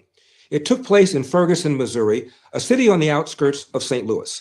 So embedded in the popular mind is this event that if you just say the name Ferguson, everyone knows what you're talking about: police brutality and racial injustice. President Barack Obama referred to it in a speech before the United Nations in September 2014. I know the world also took notice of the small American city of Ferguson, Missouri, where a young man was killed and a community was divided. So yes, we have our own racial and ethnic tensions. The president understated the case. The shooting in Ferguson led to nights of riots and gave fuel to a new social movement, Black Lives Matter. Given its historical importance, it would be useful then to make sure we have our facts straight. So here's a quiz to test your knowledge. First question, true or false? A young unarmed black man, Michael Brown, 19, was killed by a white police officer, Darren Wilson. The answer is true. True or false? Wilson stopped Brown for no good reason. False. Wilson, driving a police SUV, had just received a call on his radio that a local convenience store had been robbed. He saw two men walking in the middle of the nearby street who met the description of the store thieves. Wilson drove up to them. When he asked the two men to move to the sidewalk, one of the men, Michael Brown, refused. Officer Wilson then attempted to get out of his car, but Brown blocked the door, punching the officer through the open window. As Brown tried to grab Wilson's gun, a struggle ensued. Wilson managed to fire his gun, wounding Brown in the hand. Hold on a second. And why is this not loading? I'm still there, aren't I? You guys can still hear me. Yeah, I can see. Yeah, I can hear you, man. Yeah, this is about Michael Brown, and he's strong-armed. He got high in strong-armed robbery. And the video basically explains that he got killed because he tried to take the gun, and then the media blew it out of proportions and said a lot of lies, and BLM basically used those lies as their own, as to defend their own agenda. It's a very good video, has a very good, description of why BLM is full of shit and why you should not trust BLM. This is one occasion that I admit that BLM were wrong, and Michael Brown did. Michael Brown is a criminal, and I wouldn't say he deserved to die, but he made the wrong decisions and he ended up dying. And that police officer did nothing wrong. I'm saying this. I'm not denying this. Hey everyone, how's it going? How's it going, Chris? You good? Merry Christmas, all of you. Merry Christmas. Oh yeah, Merry Christmas, man. Christopher. Yeah, Merry Christmas. So Steve Crowder. You know that Steven Crowder has made a pretty extensive video with a lot of evidence, mentioning most of the most famous cases of this so-called police brutality and what actually happened there. And he basically debunks the basis for existence of BLM and the whole idea of, we're kneeling for our fallen comrades who died to the evil police brutals, of evil police brutality. You know what I mean? So, I mean, except I think in the cases of, I guess, someone like Trayvon Martin, who had his neck severed, he didn't need to die. Obviously, he shouldn't have been carrying a knife. He shouldn't have been a criminal. But that's not. He was a small, skinny person of color, and he should have, he deserved an ass whooping. But the point is he didn't deserve to die. And even if this is a white guy this happens to, I'd say, yeah, they didn't deserve to die. Yeah, Like man. that. But, like, what are you gonna do, right? Like, it's policing, right? In Yeah. America, right? A country where everyone has a fucking gun, right? It's not like the UK where, your risk of like getting killed by apprehending someone is like quite small. Like it's Yeah. really different over there. All the cops Very have guns. different. Everyone has guns. Yeah. So this guy goes, this guy was a criminal, don't lie. So yeah, I'm aware that Trayvon Martin was a criminal. He was no angel. But being a criminal doesn't mean you deserve to die. And this is the point. Should we take a look at the situation of Trayvon Martin? Hey, Pavlov, can you link the And YouTube this is kind of video our link? bloodline. Actually, no, I can just get to your channel. Sorry. Yeah, what was that? I didn't hear. Never mind. I was just trying to figure out how to find the YouTube link, and then I realized I can just search for your fucking channel on YouTube because I'm drunk. Never mind. Oh, how drunk are you? Bro, I don't mean to be, you don't sound drunk. Oh, you've been drinking, man. What Yeah, is man, this? it's fucking Christmas, yo. I've been eating and drinking. I'm going to explode and then fall over. Wait. Out of which direction? All the directions. Every direction You're plus gonna the triple special yourself. direction they invented for Christmas, mate. The Oh. hyper Christmas dimension. Yeah. Oh my god. Do you guys all have a good night? You all have a good Christmas? Yeah, it was pretty alright. alright. Not as good as you by the sound of it. Yeah, it was pretty good, mine. My sleeping pattern is sort of like tip, so I mostly wake up during because of the holidays, and I was just being super lazy. Yeah. I mean, I said in the beginning that I don't usually celebrate Christmas too much unless the people around me are celebrating it too. So. Do they celebrate Christmas in Ukraine? Yeah, they do, but on a different day. Oh. Usually 7th January, if I'm not mistaken. Is it called Santa Claus in Ukraine, or is it something else? Do they call it something else? No. There's actually two ideas of Santa Claus in Ukraine. Did Moroz. Did Moroz, one of them, yes, which is like Grandpa Cold or something, in more or less accurate translation. And the other one, Svetey Nikolai, which is Saint Nikolaus, which probably comes from the Germans. Did Moroz probably the Slavic idea, and the Saint Nikolaus is a German idea, I think, German folklore, yeah. So it's like Santa Claus, no. Yeah, exactly. You know, Santa Claus comes from the Saint Nikolaus, so that's the connection there. So there is a Santa Claus, but it's like he has split personality, let's say, you know. Ukrainian Santa But they Claus. actually have two Christmas holidays in Ukraine. They celebrate both like today and the 7th of January. So they have the best of both worlds, really. Yeah. I see what you mean. But it's not a huge celebration like Pavlo said. It's not a big celebration like it is in England. Yeah. Again, in Ukraine, it's New Year's. That's the main celebration. Yeah. The rest is like less important in Ukraine usually. But yeah. By the way, Chris, have you heard any further news of the election in the US? Yeah, I have news. If you want me to do news, so the latest thing is January 6th, where they actually do the electoral vote in Congress, and again, it's very, very confusing. You need a degree in fucking constitutional law to like fully understand it. So I was like trying to dig into some of it, but it seems like, so all the states choose the electors. Right, and then all the electors go to DC, right? And on January 6th, they'll actually cast the vote in Congress. Now, depending on how this shakes out, a number of states have said that they're going to send two sets of electors. Some states have said that they might not ratify the election. So it's completely like bullshit. If some of them are disputed, and I'm not exactly sure who makes the final call. Some people are saying it's the vice president because he's the head of the Senate. But basic upshot, if due to this, right, neither Trump nor Biden gets 270, then it reverts to a vote where each state gets exactly one vote, right?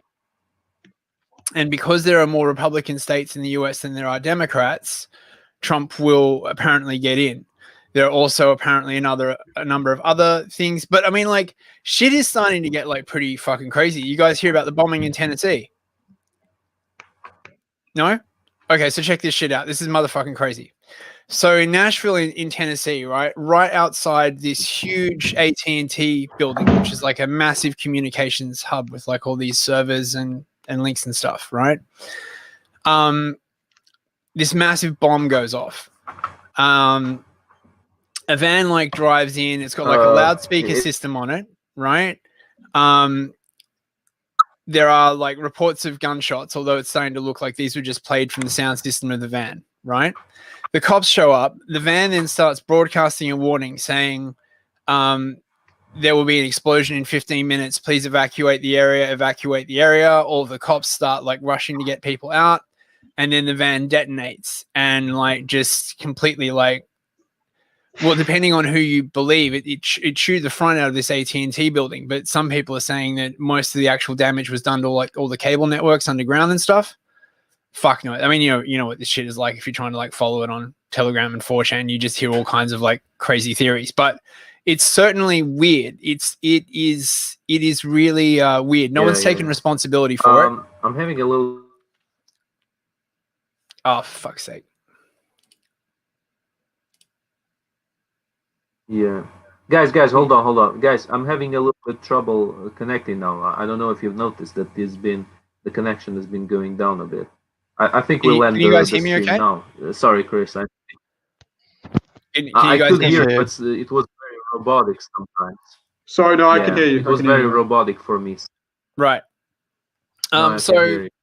this But is yeah, so this go is on, some kind of yeah, like just finish it. from the looks of it, some kind of like very high grade explosive like plastique or PETN or something like that. Apparently it doesn't have the sort of smoke profile of like a fertilizer bomb or anything like that. So the current thinking is leaning towards someone with a lot of technical experience. It's really crazy. Apparently all kinds of weird shit has been happening over the States recently.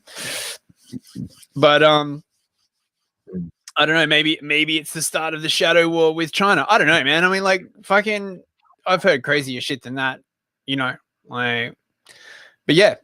So Trump could still win, right? I know the lefties fucking hate it when I say that. Like, hey Chris, Orange Man bad. I'm like, bitch, like I just report the fucking news, right? Like I didn't write the fucking US Constitution, right? Don't fucking blame me because like he still has a chance to get in, right? Like, yeah, it's Whoa, Chris, hold on. Yeah. So you're saying Orange Man not bad? I am saying, right, Orange Man is not necessarily the kind of person I would want to spend time with, right? Orange Man seems a bit crass and like he's got a huge ego, and I'm sure he's a bit of a pain in the ass to be around. But Orange Man started no new wars, right? This is the thing that like amazes me about the leftists. They're like, oh, Joe Biden's gonna come in. Yeah, and you know who he's got on his advisory team? Fucking Dick Cheney and like all the other architects of the fucking Iraq war. Oh, the very people that they, you know, claim to fucking. Grandpa Biden is even worse news, mate. Oh, I know. But if you see who's on like Biden's transition team, mate, it's like Scary. it's the neoconservative like fuck jobs again. They'll be back in the Middle East like a fucking.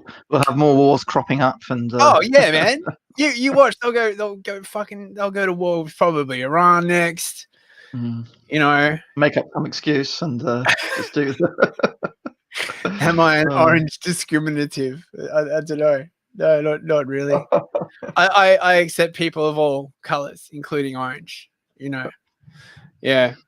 It's gonna be weird. It's gonna be weird. You know, I don't. Right, the purple people are disgusting subhumans. In fact, their skull shapes are actually like different from the regular humans, which means that they're not intelligent as us. And I think we should just exterminate. That's very them. purple phobic of you, Tiger. You know, I'm shocked Well, to hear you know, that purple it's hate just science. come It's from your just mouth. science. Look, it's just science. What have the purple people ever achieved? Why do we have to? Exactly. They was purple canes, mate. Look, I tell you what. I like how you. You never heard of Purpanda? Yeah, yeah.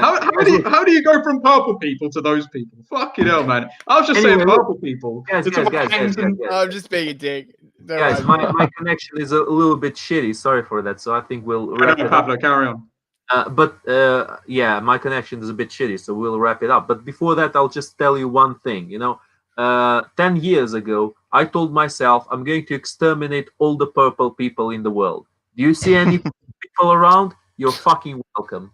Do you know what's scary? Is I was going to say blue people, but actually the color blue people is actually associated with Jews, so we can't say that anymore. Is it? Yeah, Really? the blues. Yeah, that's what the far right. You really need to take a listen to what the far right are saying about like their latest thing. Dude, I have literally never heard that term, and Being I'm like on serious. 4chan all the fucking time. Dude. You've never heard of the blues? Yeah, seriously. I heard blue being linked to the police, but not to the Jews. Yeah, man. The blues. Oh no, they're gonna. No, I not guess the I guess blues. Tiger only browses in the most proper hard Extremist. right extremist like chat All right. groups. Too rich for my Chop your blood, head mate. off if you give them a bad look. But yeah, guys, look. Would you like to say something before we finish? Yeah. I don't know. I think all opinions are welcome, and I support free speech to protest. Okay, I agree with the statement, but I'm sure I won't agree with the meaning behind the statement. MC, would you like to say something? I think he's fallen asleep. Maybe. Oh man, my brother, my Do Polish brother. people drink vodka, or do they have a special type Of of drink? course, man, of course. Maybe a bit less than Russians, or maybe probably. You pump it into your veins. So.